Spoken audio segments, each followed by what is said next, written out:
ನಮಸ್ಕಾರ. ಅಶ್ವವೇಗ ನ್ಯೂಸ್ನ ಸ್ಪೆಷಲ್ ಸೆಗ್ಮೆಂಟ್ಗೆ ಸ್ವಾಗತ. ನಾನು Santosh Kashyap.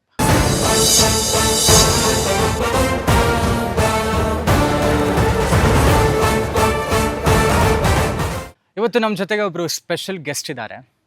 Electronics and communication engineer ಆಗಿ ಸ್ಟಡೀಸ್ ಮುಗಿಸಿ ಕೈ ತುಂಬ ಸಂಬಳ ಸಿಗುವಂಥ IT ಕೆಲಸದಲ್ಲಿ ಇದ್ದರೂ ಕೂಡ ಅಂಥ ಕೆಲಸನ ಬಿಟ್ಟು ನಟನಾಗಿ ನಾನೇನೋ ಮಾಡಬೇಕು ಅನ್ನುವಂಥ ಕನಸಿನೊಂದಿಗೆ ತಮ್ಮ ಸೀರಿಯಲ್ ಮತ್ತು ಸಿನಿಮಾ ಜರ್ನಿಯನ್ನು ಶುರು ಮಾಡ್ತಾರೆ 2019ರಲ್ಲಿ. ಸ್ಟಾರ್ ಸುವರ್ಣ ವಾಹಿನಿಯ ಅರಮನೆ ಗಿಳಿಮುಖೇನ ತಮ್ಮ ಡೆಬ್ಯೂ ಮಾಡ್ತಾರೆ. ಜೊತೆಗೆ ಸೇವಂತಿ, ಕನ್ನಡತಿ, ಹಿಟ್ಲರ್ ಕಲ್ಯಾಣ ಮತ್ತು ಜಿ ತೆಲುಗುನಲ್ಲೂ ಕೂಡ ತೆಲುಗು ಸೀರಿಯಲ್ಗೆ ಡೆಬ್ಯೂ ಮಾಡ್ತಾರೆ. ಯಡಿಯೂರು ಶ್ರೀ ಸಿದ್ಧಲಿಂಗೇಶ್ವರಲ್ಲಿ ಒಂದು ಅದ್ಭುತವಾದ ಪಾತ್ರವನ್ನು ಮಾಡ್ತಾರೆ. ಲಕ್ಷ್ಮೀ ಬಾರಮ್ಮಲ್ಲಿ ಒಂದು ಪಾತ್ರ ಮಾಡ್ತಾರೆ. ಭೂಮಿಗೆ ಬಂದ ಭಗವಂತ, ಹಿಟ್ಲರ್ ಕಲ್ಯಾಣ ಎಲ್ಲದರಲ್ಲೂ ಮಾಡಿ ಇದೀಗ ಉದಯ ವಾಹಿನಿಯಲ್ಲಿ ಬರ್ತಾ ಇರುವಂತಹ ಚಿಕ್ಕ ಜಮಾನೆಯ ನಾಯಕ ನಟ ಮತ್ತು ಪ್ರಸ್ತುತವಾಗಿ ಜಿ ಕನ್ನಡದಲ್ಲಿ ಬರ್ತಾ ಇರುವಂತಹ ಡಾಕ್ಟರ್ ಕರ್ನಾದ ಸಂಜಯ್ ವಸಿಷ್ಠ, ನವತಾರಿಯಾಗಿ ಬಣ್ಣದ ಲೋಕದಲ್ಲಿ ಮಿಂಚ್ತಾ ಇರುವಂತಹ ಹ್ಯಾಂಡ್ಸಮ್ ಹುಡುಗ ವಿನಯ್ ಕಶ್ಯಪ್ ಅವರು ನಮ್ಮ ಜೊತೆಗಿದ್ದಾರೆ. ಬನ್ನಿ ಅವ್ರನ್ನ ಮಾತಾಡಿಸೋಣ. ಹಾಯ್ ಸರ್, ನಮಸ್ಕಾರ. ಕಾರ್ಯಕ್ರಮಕ್ಕೆ ಸ್ವಾಗತ. ಹಾಯ್, ನಮಸ್ಕಾರ. That was so sweet. ಚೆನ್ನಾಗಿ ಇಂಟ್ರೊಡಕ್ಷನ್ಸ್ ಕೊಟ್ರಿ. ಹೇಗಿದ್ದೀರಾ? I am good sir, thank you. ಹೇಗಿದೆ ಲೈಫ್ ಈ ಹಂತದಲ್ಲಿ? ಅಂದರೆ ನಾನು ಇವತ್ತಿಗೆ ಯೋಚನೆ ಮಾಡೋಣ. ಸದ್ಯಕ್ಕೆ ಐ ಆಮ್ ಫೀಲಿಂಗ್ ಗುಡ್. ಒಳ್ಳೆ ವೈಬ್ ಇದೆ. ಓಕೆ, ಸಂಜಯ್ ವಸಿಷ್ಠ ಅಂತ ಕರಿಬೇಕಾ, ವಿನಯ್ ಕಶ್ಯಪ್ ಅಂತ ಕರಿಬೇಕಾ ಅಂತ? ಈಗಿರೋ ಟ್ರೆಂಡಲ್ಲಿ ಸಂಜಯ್ ವಸಿಷ್ಠ ಅಂತಲೇ ಎಲ್ಲ ಮಾತಾಡ್ಸಿದ್ದಾರೆ. ಬಟ್ ವಿನಯ್ ಅಂತ ಕರೆದ್ರೆ it's my original name. So Vinay Kashyap ಅಂತಲೇ you can address. Okay. So ಈಗ ವಿನಯ್ ಕಶ್ಯಪ್ ಅವ್ರನ್ನ ಅದೇ ಹೇಳ್ತಾ ಇದ್ದೆ, 2019ರಿಂದ ತಮ್ಮ ಜರ್ನಿಯನ್ನು ಆರಂಭ ಮಾಡಿದ್ರು. ಸಿನಿಮಾ ಮತ್ತು ಸೀರಿಯಲ್ ಎರಡರಲ್ಲೂ ತಮ್ಮ ಜರ್ನಿಯನ್ನು ಆರಂಭ ಮಾಡಿದ್ರು. ಅದಕ್ಕೂ ಮುಂಚೆ ತಾವು ರಂಗಭೂಮಿ ಕಲಾವಿದರಾಗಿದ್ರಿ, ಅಲ್ಲಿನ ತರಬೇತಿಯನ್ನು ಪಡೆದ್ರಿ ಅಂತ. ಈಗ ನಮ್ಮ ಜನಗಳಿಗೆ ಒಂದು ಕುತೂಹಲ, ಈಗ ಚಿಕ್ಕ ಜಮಾನಿಯ ಹೀರೋ ಮತ್ತು ಸಂಜಯ್ ವಸಿಷ್ಠ ಆಗಿ doctor Karnali, who is Vinay Kashyap ಅಂತ ಒಂದು ನಿಮ್ಮ ಬಗ್ಗೆ ಹೇಳ್ಕೊಳ್ಳೋದು ಅಂತ ಆದರೆ? Vinay Kashyap is a dreamer. Like all day and night he dreams. So ಒಳ್ಳೊಳ್ಳೆ ಪಾತ್ರಗಳಿಗೆ ಹಸಿವು ಜಾಸ್ತಿ ಇದೆ. ಸೊ ಚಾಲೆಂಜಿಂಗ್ ಪಾತ್ರಗಳು ಯಾವುದಿದೆಯೋ ಅದನ್ನು ಮಾಡಬೇಕು ಅನ್ನೋದಿದೆ. ಮನೆಗೆ ರೀಚ್ ಆಗಬೇಕು ಅನ್ನೋದಿದೆ. ಒಳ್ಳೊಳ್ಳೆ ಸಿನಿಮಾ ಮಾಡಬೇಕು ಅನ್ನೋದಿದೆ. ಸೊ ಸದಾ ಇದರಲ್ಲೇ ಇರುತ್ತೆ ಮೈಂಡು, ಯಾವಾಗಲೂ ಅದೇ ಇರುತ್ತೆ. So he is Vinay Kashyap. Okay, Vinay Kashyap ಅವರು ಒಬ್ಬ ಕನಸುಗಾರ ಅಂತ. Yes, definitely. ಬಾಲ್ಯದ ಬಗ್ಗೆ ಹೇಳೋದಾದರೆ ಹೇಗೆ ಬೆಳೆದು ಬಂದ್ರಿ? ನಿಮ್ಗೆ ಯಾರ್ದಾದ್ರೂ ಮನೆಯಲ್ಲಿ ಆ ಒಂದು ವಾತಾವರಣ ಆಯ್ತಾ? ನಟನೆಯ ಒಂದು ಬ್ಯಾಕ್ಗ್ರೌಂಡ್ ಏನಾರು ಇದೆಯಾ ವಿನಯ್ ಕಶ್ಯಪ್? ನೋ. ನನಗೆ ಏನು ಬ್ಯಾಕ್ಗ್ರೌಂಡ್ ಇಲ್ಲ. ಸೊ ನಾನು ಜಸ್ಟ್ ಲೈಕ್ ಎಲ್ಲ ನಾರ್ಮಲ್ ಫ್ಯಾಮಿಲಿ ಥರನೇ ಬಂದಿರೋನು. ಓದಿದ್ದು ಬೆಳೆದಿದ್ದು ಎಲ್ಲ ಲೈಕ್ ಗಿರಿನಗರ್ ಆ ಸೈಡೆಲ್ಲ ಹುಟ್ಟಿ ಬೆಳೆದಿರೋದು. ಬೆಂಗಳೂರೇ. ಓದಿದ್ದು Martin Luther English school and college PES college and engineering ಮುಗಿಸಿದ್ದು KSITಲಿ. ಸೊ ಮನೆಯಿಂದ ಏನು ಆ ಥರ ಆ್ಯಕ್ಟರ್ಸ್ ಆಗಲಿ ಅಥವಾ ಇನ್ಫ್ಲೂಯೆನ್ಷಿಯಲ್ ಪರ್ಸನ್ಸ್ ಆಗಲಿ ಯಾರೂ ಇಲ್ಲ, ನಾನೇ ಫಸ್ಟ್. ನೀವೇ ಪ್ರಥಮ ಬಾರಿಗೆ ಈ ಥರದ ಒಂದು ಸಿನಿಮಾ ಇಂಡಸ್ಟ್ರಿಯಲ್ಲಿ ಹೆಜ್ಜೆ ಇಟ್ಟಿರುವಂಥದ್ದು ನಿಮ್ಮ ಮನೆಯಲ್ಲಿ. ಹೌದು. ಹೇಗಿತ್ತು ಮನೆಯಿಂದ ಸಪೋರ್ಟ್ ಹೇಗಿದೆ? ಯಾಕೆಂತಂದರೆ ಈಗ ನಿಮಗೆ ಗೊತ್ತಿದೆ ಚೆನ್ನಾಗಿ ಹೇಗೆ ಹೋಗ್ತಾ ಇದೆ ಇಂಡಸ್ಟ್ರಿ ಅನ್ನುವಂಥದ್ದು. ಹೆದರಿಕೆ ಇತ್ತಾ ವಿನಯ್ ಕಶ್ಯಪ್ ಎಲ್ಲೋ ಒಂದು ಕಡೆ 2019ರಲ್ಲಿ ಬಂದಾಗ ಮನೆಯವ್ರಿಗೆ ಅಂತ? ಹೆದರಿಕೆ ಇತ್ತು, ಆಬ್ವಿಯಸ್ಲಿ ಯಾರಿಗಾನು ಇದ್ದೇ ಇರುತ್ತೆ. ಯಾಕೆಂದರೆ 4 ವರ್ಷ ನಾನು ಮುಗಿಸಿರೋದು EC. ಸೊ ನಿಮಗೆ ಗೊತ್ತಿರಬೇಕು, EC ಅಂತಂದರೆ one of the toughest subject ಅಂತ ಕರೀತಾರೆ, ಕೋರ್ಸ್ ಅಂತಾರೆ ಕರೀತಾರೆ. ಸೊ ಅದನ್ನು ಏಕಾಏಕಿ 4 ವರ್ಷ ಮುಗಿಸಿ ಒಳ್ಳೆ ಜಾಬಿಗೆ ಸೇರ್ಕೊಳ್ಳೋ ಅಂಥವನು ನಾನು, ಬೇಡ ನನಗೆ ಕೆರಿಯರೇ ಬೇಡ, ಫುಲ್ಲು ಕೆರಿಯರೇ ಶಿಫ್ಟ್ ಮಾಡ್ತೀನಿ ಅಂತಿದ್ರೆ ಎಂಥ ತಂದೆ ತಾಯಿ ಆದರೂ ಒಂದ್ಸಲಿ ಗಾಬರಿ ಬೀಳೋದಂತೂ ಹೌದು. ಸೊ ಅವರು ಸ್ವಲ್ಪ ಅನುಮಾನ ಪಟ್ಟಿದ್ರು, ಜೊತೆಗೆ ಬೈದೂ ಇದ್ರು ನನಗೆ. ಏನು ಮಾಡ್ತಿದ್ಯಾ ಹುಚ್ಚನ ನೀನು, ಮುಂಚೆನೇ ಹೇಳಿದ್ರೆ 4 ವರ್ಷದ ಫೀಸನ್ನು ಉಳಿತಾ ಇತ್ತು, ಸುಮ್ಮನೆ ಇದು ಮಾಡೋದಿಯಲ್ಲ ಅಂತಲೂ ಹೇಳಿದ್ದಾರೆ. ಬಟ್ ನನಗೆ ರಿಯಲೈಸ್ ಆಗಿದ್ದು ಇಂಜಿನಿಯರಿಂಗ್ ಲಾಸ್ಟ್ ಸೆಮ್ಮಲ್ಲಿ, ಅಂದರೆ ಐ ಹ್ಯಾಡ್ ದಟ್ ಸ್ಪಾರ್ಕ್. ಹೇಳೋ ಧೈರ್ಯ ಇರಲಿಲ್ಲ. ಆ್ಯಕ್ಚುಲಿ ನನಗೆ ಕ್ರಿಕೆಟರ್ ಆಗಬೇಕಂತ ತುಂಬ ಆಸೆ ಇತ್ತು. ಲೈಕ್ 2nd ಸ್ಟ್ಯಾಂಡರ್ಡಲ್ಲಿ 3rd ಸ್ಟ್ಯಾಂಡರ್ಡಲ್ಲ ನಮ್ಮ ಅಪ್ಪನ ಕೇಳಿದ್ದೆ, ನಾನು ಕ್ರಿಕೆಟರ್ ಆಗ್ತೀನಿ, ನಂಗೆ ಓದೋದಂದರೆ ಇಷ್ಟ ಇಲ್ಲ ಅಂತ. ಗಲ್ಲಿಲೂ ಸಖತ್ತಾಗೋರು ಸಿಗ್ತಾರೆ, ಇಡೀ ಇಂಡಿಯಾಗೆ ಬೇಕಾಗಿರೋದು 11 ಜನ ಮಾತ್ರ. ಸೊ ಹಾಗಾಗಿ ನೀನು ಏನೇ ತಿಪ್ಪರ್ಲಾಗ ಹಾಕಿದ್ರೆ ನೀನು ಮಾಡಲ್ಲ, ಮುಚ್ಕೊಂಡು ಓದ್ಕೊಂಡು ಹೋಗು ಅಂತ ಅಂದರು. ಸೊ ಅಲ್ಲಿ ನಾನು ಅಷ್ಟು ಕೇಳಿದ್ದನ್ನು ಮತ್ತೆ ನಾನು ಇವಾಗ ಆ್ಯಕ್ಟಿಂಗ್ ಕಡೆ ಹೋಗ್ತೀನಿ ಅನ್ನೋದಕ್ಕೆ ಧೈರ್ಯ ಬಂದಿರಲಿಲ್ಲ. ಬಟ್ ಅದೇನೋ ಗೊತ್ತಿಲ್ಲ, ಇಂಜಿನಿಯರಿಂಗ್ ಫೈನಲ್ ಇಯರಲ್ಲಿ ನನಗೊಂದು ಸ್ಪಾರ್ಕ್ ಆಯಿತು. ಸೊ ಆವಾಗ ನಾನು ಹೇಳಿದೆ ಈ ಥರ ಆ್ಯಕ್ಟಿಂಗ್ ಹೋಗ್ತೀನಿ ಅಂತ. ಬಾಯಿಗೆ ಬಂದಂಗೆ ಬೈದರು. ಬಟ್ ನಾನು ಎಕ್ಸ್ಪ್ಲೈನ್ ಮಾಡಿದೆ ಅವ್ರಿಗೆ, ಈಗ engineering is a very good profession, ಎಲ್ಲರೂ ಸಖತ್ತಾಗಿ ಮಾಡ್ತಿರ್ತಾರೆ, ನಾನು ಅದ್ರ ಬಗ್ಗೆ ಏನೂ ಬ್ಲೇಮ್ ಮಾಡ್ತಿಲ್ಲ. ಬಟ್ ಸತ್ಯ ಏನು ಅಂತಂದರೆ, ವಾಸ್ತವ್ಯ ಏನು ಅಂತಂದರೆ, ಓದೋದ್ರ ಮೇಲೆ ಯಾರೂ ಕೆಲಸ ಮಾಡ್ತಿಲ್ಲ. ಓದೋದೊಂದು, ಕೋರ್ಸ್ ಮಾಡೋದೊಂದು, ಕೆಲಸ ಮಾಡೋದು ಬೇರೆ. ಅಲ್ಲಿ ಹೋದ್ಮೇಲೆ ಬೇರೆ ಯಾರೋ ಏನೋ ಹೇಳ್ಕೊಡ್ತಾರೆ, ಅದು ಮಾಡೋದೊಂದು ಬೇರೆ. ನನಗದು ಎಕ್ಸ್ಪೀರಿಯನ್ಸ್ ಆಗೋಯ್ತು ಅಲ್ಲಿ ಮಾಡಬೇಕಾದ್ರೆ. 6 months ಟ್ರೈನಿಂಗ್ ಕೂಡ ಇಲ್ಲ 6 months ಅಲ್ಲ, ಲೈಕ್ 1.5 months 2 months ಏನೋ ಟ್ರೈನಿಂಗ್ ಹೋಗಿದ್ದೆ ನಾನು. ಅಲ್ಲಿ ಹೋದಾಗ ನನಗೆ ಅಲ್ಲಿ ಬೇರೆ ಪ್ರಪಂಚನೇ ಕಾಣಿಸ್ಬಿಡ್ತು. ಅಲ್ಲಿ ಕೀಪ್ಯಾಡ್ ಕೊಡ್ತಾಯಿದ್ದೀನಿ, ಅವನೇನೋ ಹೇಳ್ತಾನೆ, ಇವರೇನೋ ಹೇಳ್ತಾರೆ. ಒಳ್ಳೆ ಸಂಬಳ ಇದೆ, ಬಟ್ ನನ್ನ ಪ್ರಕಾರ ಏನು ಅಂತಂದರೆ ಜೀವನ ಇರೋದು ಒಂದು, ನಾವು ಏನು ಇಷ್ಟಪಡ್ತೀವೋ ಅದನ್ನು ಮಾಡಬೇಕು, ಪ್ಯಾಷನ್ ಹಿಂದೆ ಹೋಗಬೇಕು. ಅದು ನಂದು ಮೈಂಡ್ಸೆಟ್ ಇದ್ದಿದ್ದು. ಒಂದು ಲೈಫು ಮತ್ತು ವಾಪಸ್ ಬರೋಲ್ಲ. ಏಜ್ ಆಗೋದು ಅವ್ನು ಯಾವನೋ ಪಕ್ಕದಲ್ಲಿ ಇರ್ತಾನೋ, ಏನೂ ಮಾಡಿರಲ್ಲ, ರಿಗ್ರೆಟ್ ಆಗಿಬಿಟ್ಟಿರ್ತೀನಿ, ಏಜ್ ಆಗೋಗಿರುತ್ತೆ, ಎನರ್ಜಿ ಇರಲ್ಲ. ಇರೋದು ಒಂದು ಲೈಫು, ಸಾಧನೆ ಮಾಡಬೇಕು ಅನ್ನೋದು ನನ್ನ ಮೆಂಟಾಲಿಟಿ. ಸೊ ನಾನು ಎಕ್ಸ್ಪ್ಲೈನ್ ಮಾಡಿದೆ. ನಾನು ಓದೋ ಟೈಮಲ್ಲಿ ಓದಿದ್ದು ಬೇರೆ, ನಿಮ್ಗೆ ಹೇಳ್ದಂಗೆ. ಸೊ ಇದೆಲ್ಲ ಎಕ್ಸ್ಪ್ಲೈನ್ ಮಾಡಾದಮೇಲೆ ನಮ್ಮ ತಂದೆಗೆ ಸ್ವಲ್ಪ ಇವ್ನು ಬಿಡಲ್ಲ, ಇವನು ಯಾಕೋ ಹಿಡಿದ್ಬಿಟ್ಟಿದ್ದಾನೆ ಅಂಥೇಳಿ, 1 ವರ್ಷ ಟೈಮ್ ಕೊಡ್ತೀನಿ ನಿನಗೆ, ಏನು ಮಾಡ್ತೀವೋ ಮಾಡು, ಆಗಲಿಲ್ಲ ಅಂದರೆ ವಾಪಸ್ ಬಂದು ಕೆಲ್ಸಕ್ಕೆ ಹೋಗು ಅಂತಂದರು. ಓಕೆ, ಸರಿ ಆಯಿತು ಅಂತ ಹೇಳಿ ಟ್ರೈನಿಂಗ್ ಹೋಗ್ತಿದ್ದೆ. ಟ್ರೈನಿಂಗ್ ಹೋಗ್ತಿದ್ದಾಗ ಅಭಿನಯ ನನಗೂ ಗೊತ್ತಿರಲಿಲ್ಲ ಎಲ್ಲಿ ಯಾರನ್ನ ಕಾಂಟ್ಯಾಕ್ಟ್ ಮಾಡಬೇಕು. Just wanted to be an actor. ನನಗೂ ಯಾರಾದ್ರು ಥರ್ಮೋಕಾಲ್ ಹಿಡಿಬೇಕು, ನನಗೂ ಯಾರಾದ್ರು ಟಚಪ್ ಮಾಡಬೇಕು, ನನಗೂ ಈ ಥರ ಒಂದು ಸೆಲೆಬ್ರಿಟಿ ಫೀಲ್ ಬೇಕು. ಸೊ ಈ ಥರದ್ದೆಲ್ಲ ನನಗೆ ಇತ್ತು ಮೈಂಡಲ್ಲಿ. ಆಮೇಲೆ ನಾನು ಕೆಲಸ ಮಾಡ್ತಿರ್ಬೇಕಾದ್ರೆ ಅವ್ರನ್ನ ಯಾರನ್ನೂ ಕೇಳ್ತಾ ಇದ್ದೆ, ಇಲ್ಲ ನೀವು ಏನದು ಆ್ಯಕ್ಟಿಂಗ್ ಮಾಡಬೇಕು ಅಂತಂದರೆ ಬೇಸಿಕ್ ಇರೋದು ನಿಮಗೆ ಥಿಯೇಟರು ಅಂತ. ಅದಕ್ಕಿಂತ ಮುಂಚೆಲ್ಲ ನನಗೆ ಬೇರೆದು ಇದೆಲ್ಲ ಆಗಿತ್ತು. ಅಂದರೆ 10 ದಿನದಲ್ಲಿ ಆ್ಯಕ್ಟಿಂಗ್ ಹೇಳ್ಕೊಡ್ತೀವಿ, 15 ದಿನದಲ್ಲಿ ಹೀರೋಯಿನ್ ಆಗ್ತೀವಿ, ಆಗ್ತೀರಾ ಬನ್ನಿ, ಆ ಥರದ ಫೇಕ್ ಅನೌನ್ಸ್ಮೆಂಟ್ಸ್ ಇರುತ್ತೆ. ಮತ್ತು ಜೊತೆಗೆ ಇದೆ, ಇಲ್ಲ ಅಂತೇನು ಹೇಳ್ತಿಲ್ಲ. ಫೀಸು ಇಂಜಿನಿಯರಿಂಗ್ ಫೀಸ್ಗಿಂತ ಜಾಸ್ತಿ ಇದೆ. ನಿಮ್ಗೊಂದು 45 ದಿನಕ್ಕೆ ಆ್ಯಕ್ಟಿಂಗ್ ಕಲಿಸ್ಕೊಟ್ಬಿಟ್ಟು ಅಲ್ಲಿ ನಟನೆ ಹೇಳ್ಕೊಡ್ತೀವಿ ಅಂತ ಹಾಕಿರಲ್ಲ ಕೆಲವೊಂದು ಇದರಲ್ಲಿ. ಹೀರೋಯಿನ್ ಆಗಬೇಕಾ, ಬಂದು ನಮ್ದಕ್ಕೆ ಸೇರ್ಕೊಳ್ಳಿ ಹಂಗಂತ ಆಗ್ತಾರೆ. ಎಷ್ಟೋ ಜನ ಪಾಪ ಹಂಗೆ ಹೋಗ್ತಿರ್ತಾರೆ. ಎಲ್ಲಾದ್ರ ಮಧ್ಯೆ ನನಗೆ ಸಿಕ್ಕಿದ್ದು ಬೆಸ್ಟು ಅಂತಂದರೆ ಅಭಿನಯ ತರಂಗ ಅಂತ. ಸೊ ಒಂಥರ ವೆಂಟೇಜ್ ಥಿಯೇಟ್ರ್ ಗ್ರೂಪ್ ಅದು. ನಮ್ಮ ಪ್ರಕಾಶ್ ರೈ ಸರ್ ಇರ್ಬೋದು, ಆಮೇಲೆ ಬಿ ಸುರೇಶ್ ಸರ್ ಇರ್ಬೋದು, ಎಷ್ಟೊಂದು ಜನ ಅಲ್ಲಿಂದ ಬಂದು ಅವರೆಲ್ಲ ಫಸ್ಟ್ ಇಯರ್ ಬ್ಯಾಚ್ ಸ್ಟೂಡೆಂಟ್ಸ್. ಅವರೆಲ್ಲ AS ಮೂರ್ತಿ ಅವರೆಲ್ಲ ಕೇಳಿರ್ಬೇಕು ನೀವು. AS Murthy sir, MD Pallavi madam, Gauridatt madam. So ಇವ್ರದ್ದು ಸಂಸ್ಥೆ ಅದು. ಸೊ ಅಲ್ಲಿ ನಾನು 1 ವರ್ಷ ಕೋರ್ಸ್ ಮಾಡಿದೆ. ಕೋರ್ಸ್ ಜೊತೆಗೆ ಅಲ್ಲಿ ಹೆಂಗೆ ಮಾಡಿಸ್ತಾರೆ ಅಂದರೆ 4 ನಾಟಕ, 1-2 ಶಾರ್ಟ್ ಫಿಲ್ಮ್ಸು, ವಾಚಿಕ, ಆಂಗಿಕ, ಆಮೇಲೆ ಒಳ್ಳೊಳ್ಳೆ ಥಿಯೇಟ್ರ್ ಡೈರೆಕ್ಟರ್ಸ್ಗಳು ನೀನಾಸಮಿಂದ ಬಂದು ನಾಟಕಗಳು ಮಾಡಿಸ್ತಾರೆ. ಆಮೇಲೆ ಶಾರ್ಟ್ ಫಿಲಮ್ಸ್ ಅಂದರೆ ಇವಾಗ ಎಕ್ಕ ಡೈರೆಕ್ಟರ್ ಇದ್ದಾರಲ್ಲ, ರೋಹಿತ್ ಪದಕಿ ಅವರು, ಮತ್ತು ಮದನ್ ರಾಮ್ ವೆಂಕಟೇಶ್ ಅಂತ ಇದ್ದಾರೆ, ಆಮೇಲೆ ರಘು ಶಿವಮೊಗ್ಗ, ಇವರೆಲ್ಲ ಬಂದು ನಮ್ಮ ವರ್ಕ್ಶಾಪ್ ಮಾಡ್ತಾಯಿದ್ರು. ಜೊತೆಗೆ ಆವಾಗ ಇನ್ನೂ ಎಮರ್ಜಿಂಗ್ ಹೀರೋ ಇವಾಗೆಲ್ಲ ನವೀನ್ ಶಂಕರ್ ಸರ್ ಎಲ್ಲ ಇದ್ದಾರಲ್ಲ, ನವೀನ್ ಶಂಕರ್ ಸರು, ಅದಾದಮೇಲೆ ರಾಮರೇ, ಅದೆಲ್ಲ ಅದು ಆ ಟೈಮ್ ಆವಾಗ ಅವರೆಲ್ಲ ಬಂದು ನಮಗೆ ಸ್ವಲ್ಪ ಗ್ರೂಮ್ ಮಾಡೋದಿದೆಲ್ಲ ಮಾಡೋರು. ಸೊ 4-5 ನಾಟಕಗಳು ಮಾಡಿದೆ. ಅಲ್ಲೂ ಒಂಥರ ಒಳ್ಳೆ ಎಕ್ಸ್ಪೀರಿಯನ್ಸ್ ಚೆನ್ನಾಗಿತ್ತು. ಆ್ಯಂಡ್ ದೆನ್ ಅಲ್ಲಿಂದ ನಾನು ನಿಮ್ಗೆ ಯಾವುದೋ ಒಂದು ಶಾರ್ಟ್ ಫಿಲ್ಮ್ ಒಂದು ಅವಾರ್ಡ್ಗೆ ಸೆಲೆಕ್ಟ್ ಆಗಿತ್ತಲ್ಲ? ಹೌದು. ಒಂದು ಸ್ಟ್ರಾಂಗ್ ಕಾಫಿ ಅಂತ ಮದನ್ ರಾಮ್ ವೆಂಕಟೇಶ್ ಅವರು ಡೈರೆಕ್ಷನ್ ಮಾಡಿದ್ದು short films, SIIMA short film ಅವಾರ್ಡ್ಸ್ಗೇನೋ ಸೆಲೆಕ್ಟ್ ಆಗಿತ್ತು. ಎಕ್ಸಾಕ್ಟ್ಲಿ.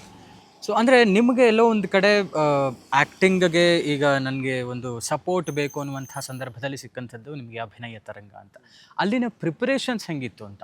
ಯಾಕೆಂದರೆ ಈಗ ನಿಮ್ಗೆ ಚೆನ್ನಾಗಿ ಗೊತ್ತಿದೆ, ಈ ಓವರ್ ನೈಟ್ ಫೇಮಲ್ಲಿ, ಈ ಸೋಷಿಯಲ್ ಮೀಡಿಯಾ ಪ್ರಭಾವದಲ್ಲಿ ಯಾರಿಗೂ ಕಲಿಬೇಕು ಇಷ್ಟು ಸಮಯ ಕೊಟ್ಟು ಶ್ರದ್ಧೆಯಿಂದ ಅನ್ನುವಂಥದ್ದೇ ಇಲ್ಲವೇ ಇಲ್ಲ ಇವಾಗ ಅಂತ. ಅಂಥದ್ರಲ್ಲಿ ನೀವು ಹೇಳಿದ ಹಾಗೆ ದ ಸ್ಟ್ರಾಂಗೆಸ್ಟ್ ಒಂದು ಕಲಿಯೋದಕ್ಕೆ ಒಂದು ಪ್ಲ್ಯಾಟ್ಫಾರ್ಮ್ ಅನ್ನುವಂಥದ್ದೇ ಈ ರಂಗಭೂಮಿ ಅಂತ. ಅಲ್ಲಿ ನಿಮಗೆ ಪ್ರತಿಯೊಂದನ್ನು ಹೇಳ್ಕೊಡ್ತಾರೆ ನೀವೇ ಹೇಳಿದ ಹಾಗೆ. ಆ ಡಿಫ್ರೆನ್ಸ್ ಬಗ್ಗೆ ಏನು ಹೇಳ್ತೀರಾ ಅಂತ, ಆ ಕಲಿಕೆಯ ಹಂತ? ನನಗೆ ಅಭಿನಯ ತರಂಗಕ್ಕೆ ಸೇರ್ಕೊಳ್ಳೋಕ್ಕಿಂತ ಮುಂಚೆ ನಾನು ಕಾಂಟ್ಯಾಕ್ಟ್ ನಂಬರ್ ಬರ್ಕೊಂಡಿದ್ದೆ. ನಾನು ಫೋನ್ ಮಾಡಿದೆ. ಐ ಡೋಂಟ್ ನೋ ನನಗೆ ಹೆಂಗೆ ಹೋಗಬೇಕು, ಯಾವ ಥರ ಬರಬೇಕು, ವೇನೇ ಗೊತ್ತಿಲ್ಲ ನನಗೆ. ನಾನು ಸೀದಾ ಫೋನ್ ಮಾಡಿ, ನಾನು ಸಿನಿಮಾ ಸೀರಿಯಲಲ್ಲಿ ಆ್ಯಕ್ಟ್ ಮಾಡಬೇಕು, ನನಗೆ ಟ್ರೈನಿಂಗ್ ಕೊಡಿ ಅಂತ ಫೋನ್ ಮಾಡಿದೆ. ರಂಗಭೂಮಿ is completely out of this camera, ಅದೇ ಬೇರೆ ಕಂಪ್ಲೀಟ್ ವರ್ಲ್ಡು. ನನಗೆ ಅದು ಐಡಿಯಾ ಇಲ್ಲ. ಅವ್ರು ಅಂದ್ಕೊಂಡಿರ್ತಾರೆ, ಅವ್ನ ಮೈಂಡ್ ವಾಯ್ಸ್ ನನಗೆ ಇವಾಗ ರಿಯಲೈಸ್ ಆಗತ್ತೆ ಏನು ಅಂದ್ಕೊಂಡಿರ್ತಾರೆ ಅಂತ. ಅವ್ನು ಯಾರು ಇವನು ತಿಕ್ಲ, ಫೋನ್ ಮಾಡಿ ಸೀದಾ ನಾನು ಸಿನಿಮಾ ಮಾಡಬೇಕು, ಸೀರಿಯಲ್ ಮಾಡಬೇಕು ಅಂತ ಇದ್ದಾನಲ್ಲ ಅಂತ, ಏನೋ ಜೋಶಲ್ಲಿ ಇದ್ದಾನೆ ಅಂದ್ಬಿಟ್ಟು ಬಂದು ಆಡಿಷನ್ಸ್ ಕೊಡಿ, ಬಂದು ಒಂದ್ಸಲಿ ನಮ್ಮನ್ನು ಭೇಟಿಯಾಗಿ ಸೆಲೆಕ್ಟ್ ಆದರೆ ಆಮೇಲೆ ಹೇಳ್ತೀವಿ ಅಂದ್ರೆ. ಆಮೇಲೆ ಅದು ಹೆಂಗೆ ಅಂತಂದರೆ ತುಂಬ ಜನ ಅದಕ್ಕೆ ಹೋಗಬೇಕು ಅಂತ ಕಾಯ್ತಾ ಇರ್ತಾರೆ. ವರ್ಷಕ್ಕೆ 25 ಜನ ಸೆಲೆಕ್ಟ್ ಮಾಡೋದು. ಓಕೆ, ಎಲ್ಲೆಲ್ಲಿಂದನೋ ಬರ್ತಾರೆ. ಇವಾಗ ನೀನಾಸಮ್ ಒಂದು ಬಿಟ್ಟರೆ ಬೆಂಗಳೂರಲ್ಲಿ ಫೇಮಸ್ ಇದ್ದಿದ್ದು ಆವಾಗ ಅಂತಂದರೆ, ಇವಾಗ ಗೊತ್ತಿಲ್ಲ ನನಗೆ, ಅಭಿನಯ ತರಂಗನೇ. ಇನ್ಫ್ಯಾಕ್ಟ್ ಯಶು ಕೂಡ ಅಲ್ಲಿಗೆ ಬಂದಿದ್ದರು, ಬಟ್ ಅವ್ರಿಗೆ ಸೀಟ್ ಸಿಕ್ಕಿರಲಿಲ್ಲ ಅಲ್ಲಿ. ಹಾಗಾಗಿ ಅವ್ರು ಇದಕ್ಕೆ ಹೋಗಿದ್ದು. ಅವರು ಒಂದು ಇಂಟರ್ವ್ಯೂಲಲ್ಲಿ ಹೇಳಿದ್ದಾರೆ. ಯಶ್ ಸರ್ ಕೂಡ ಅಭಿನಯ ತರಂಗಕ್ಕೆ ಬಂದಿದ್ದರು. ಅದು ನಂಜುಂಡ ಇದ್ರಲ್ಲ, ಅವರೇ ಕರ್ಕೊಂಬಂದು ಭೇಟಿ ಮಾಡಿಸಿದ್ರಂತೆ, ಅವ್ರಿಗೂ ಸಿಕ್ಕಲಿಲ್ಲ. ಜೊತೆಗೆ ಇವಾಗ ನಮ್ಮ ಅಭಿಷೇಕ್ ಅಂಬರೀಷ್ ಅವರು, ಜಯೀದ್ ಖಾನ್ ಅವರು ಅವರೆಲ್ಲ ಅಲ್ಲೇ ಬಂದು ವರ್ಕ್ಶಾಪ್ ಮಾಡಿಸ್ಕೊಂಡು ಹೋಗ್ತಿರ್ತಾರೆ. ನಾನು ಹೋಗಿ ನನಗೆ ಗೊತ್ತಿಲ್ಲ, ನನಗೆ ಆಡಿಷನ್ಸ್ ಕೊಡ್ಬೇಕಾದ್ರೆ ಏನು ಕೊಡಬೇಕು ಗೊತ್ತಿಲ್ಲ ನನಗೆ. ಹೋಗಿ ಧ್ರುವ ಸರ್ಜಾದ್ ಯಾವುದೋ ಸಿನಿಮಾ ರಿಲೀಸ್ ಆಗಿದೆ, ಸೆಕೆಂಡ್ ಸಿನಿಮಾನೋ ಯಾವುದೋ ಅದು, ತಂದೆ ತಲೆ ಹೊಡಿತಾರೆ, ಮೇಷ್ಟು ಏನೋ ಹೊಡಿತಾರೆ, ಸಮ್ ಡೈಲಾಗ್ ಇಸ್ ದೇರ್, ಹೇಳ್ಬಿಟ್ಟು ಬೆಂಚ್ ಮೇಲೆ ಹತ್ಬಿಟ್ಟಿದ್ದೆ. ಓ ಸಮಾಧಾನ ಅಂತೇಳಿ ಹೇಳಿ ಕಳಿಸ್ತೀನಿ ಹೋಗು ಅಂಥೇಳಿ ನನ್ನನ್ನು ತೊಗೊಂಡ್ರು. ಅಲ್ಲಿ ನನಗೆ ಸಪೋರ್ಟು ಅನ್ನೋದಕ್ಕಿಂತ ರಂಗಭೂಮಿ ಬರೀ ಆ್ಯಕ್ಟಿಂಗ್ ಕಲಿಯೋದಕ್ಕೋಸ್ಕರ ಅಲ್ಲ, ನನಗೆ ಅಲ್ಲಿ ರಿಯಲೈಸ್ ಆಗಿದ್ದೇನು ಅಂದರೆ ಜೀವನನ ರೂಪಿಸ್ಕೊಡತ್ತದು, ಹೇಗೆ ನಡೆಸ್ಕೊಡ್ಬೇಕು.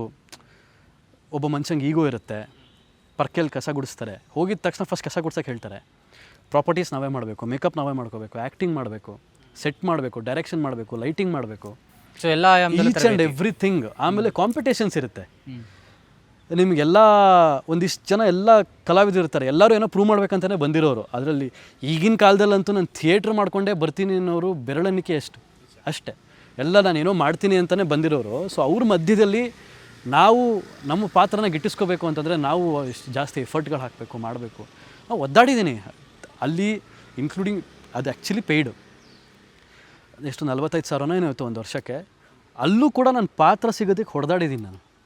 ಹಾಂ, ಸೊ ನನಗೆ ಅಲ್ಲಿ ಸಿಕ್ಕಾಪಟ್ಟೆ ಅಂದರೆ ಕಲಿಕೆ ಅಂತೂ ತುಂಬ ಇದೆ. ಆ ಜಾಗಕ್ಕಂತೂ ನಾನು ಯಾವತ್ತಿದ್ರೂ ಮರ್ಯಾದೆ ಕೊಡ್ತೀನಿ. ನಾನು ಏನೇನಾದರೂ ಒಂದು ಪ್ರೌಡಾಗಿ ಹೇಳ್ಕೊತೀನಿ ಥಿಯೇಟ್ರಿಂದ ಬಂದಿದ್ದೀನಿ ಅಂತ. ಬಟ್ ನನಗೆ ಪಾತ್ರಗಳು ಸಿಕ್ಕಲಿಲ್ಲ ಅಲ್ಲಿ. ಓಕೆ, ನನ್ನ ಜೊತೆಗೆ ಆ್ಯಕ್ಟ್ ಮಾಡ್ತಿರೋರು ಎಲ್ಲರಿಗೂ ಸಖತ್ತಾಗಿ ಸಿಗೋದು.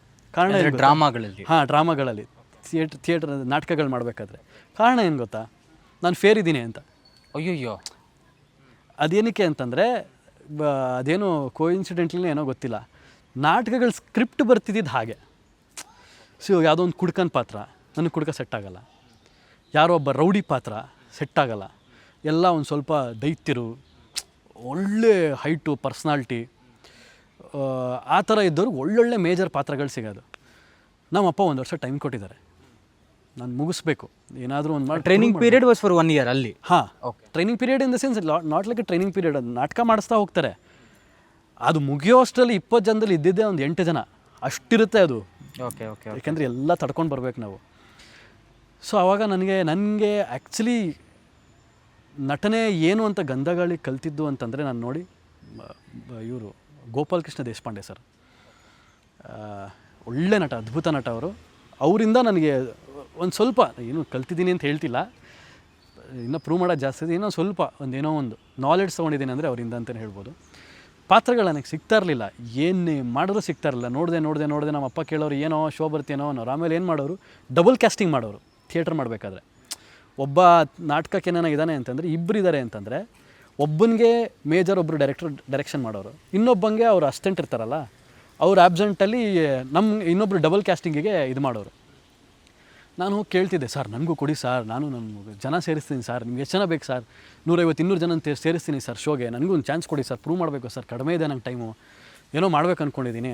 ನೋಡಯ್ಯ, ಅದೆಲ್ಲ ನಾವು ಮಾಡಿಸೋದು ಸುಮ್ಮನೆ ನೀನು ಮಾಡ್ತೀನಿ ಅನ್ನೋದಾಗಲ್ಲ, ಒಂದು ಕೆಲಸ ಮಾಡು, ಇಷ್ಟೊಂದು ಕೇಳ್ಕೊತಿದ್ಯಲ್ಲ, ಬಂದು ಕೂತ್ಕೊ. ನನಗೆ ಏನಿತ್ತು ಅಂತಂದರೆ ಸುಮ್ಮನೆ ಹಿಂಗೆ ಬಂದು ಏನೋ ಹಿಂಗೆ ಕೋಲ್ ಇಟ್ಕೊಂಡು ಹೋಗೋದು, ಆಮೇಲೆ ಒಂದು ಪ್ರಾಸ್ಟಿಟ್ಯೂಟ್ ಕ್ಯಾರೆಕ್ಟರ್ ಮಾಡೋರದ್ದು ಸೇವೆ ಮಾಡೋದು, ಈ ಥರದ್ದು ಸಿಗ್ತಿರೋದು. ಬಂದರೆ ಹಿಂಗೆ ಹೋಗೋದು, ಹಿಂಗೆ ಮಾಡೋದು. ಆಮೇಲೆ ಏನೋ ಜಸ್ಟ್ ಅಪಿಯರೆನ್ಸ್ ಥರ ಇತ್ತು ನೋಡಪ್ಪ. ಅದರಲ್ಲಿ ಮೇಯ್ನ್ ಡೈರೆಕ್ಟ್ರ್ ಮಾಡಿಸೋರು.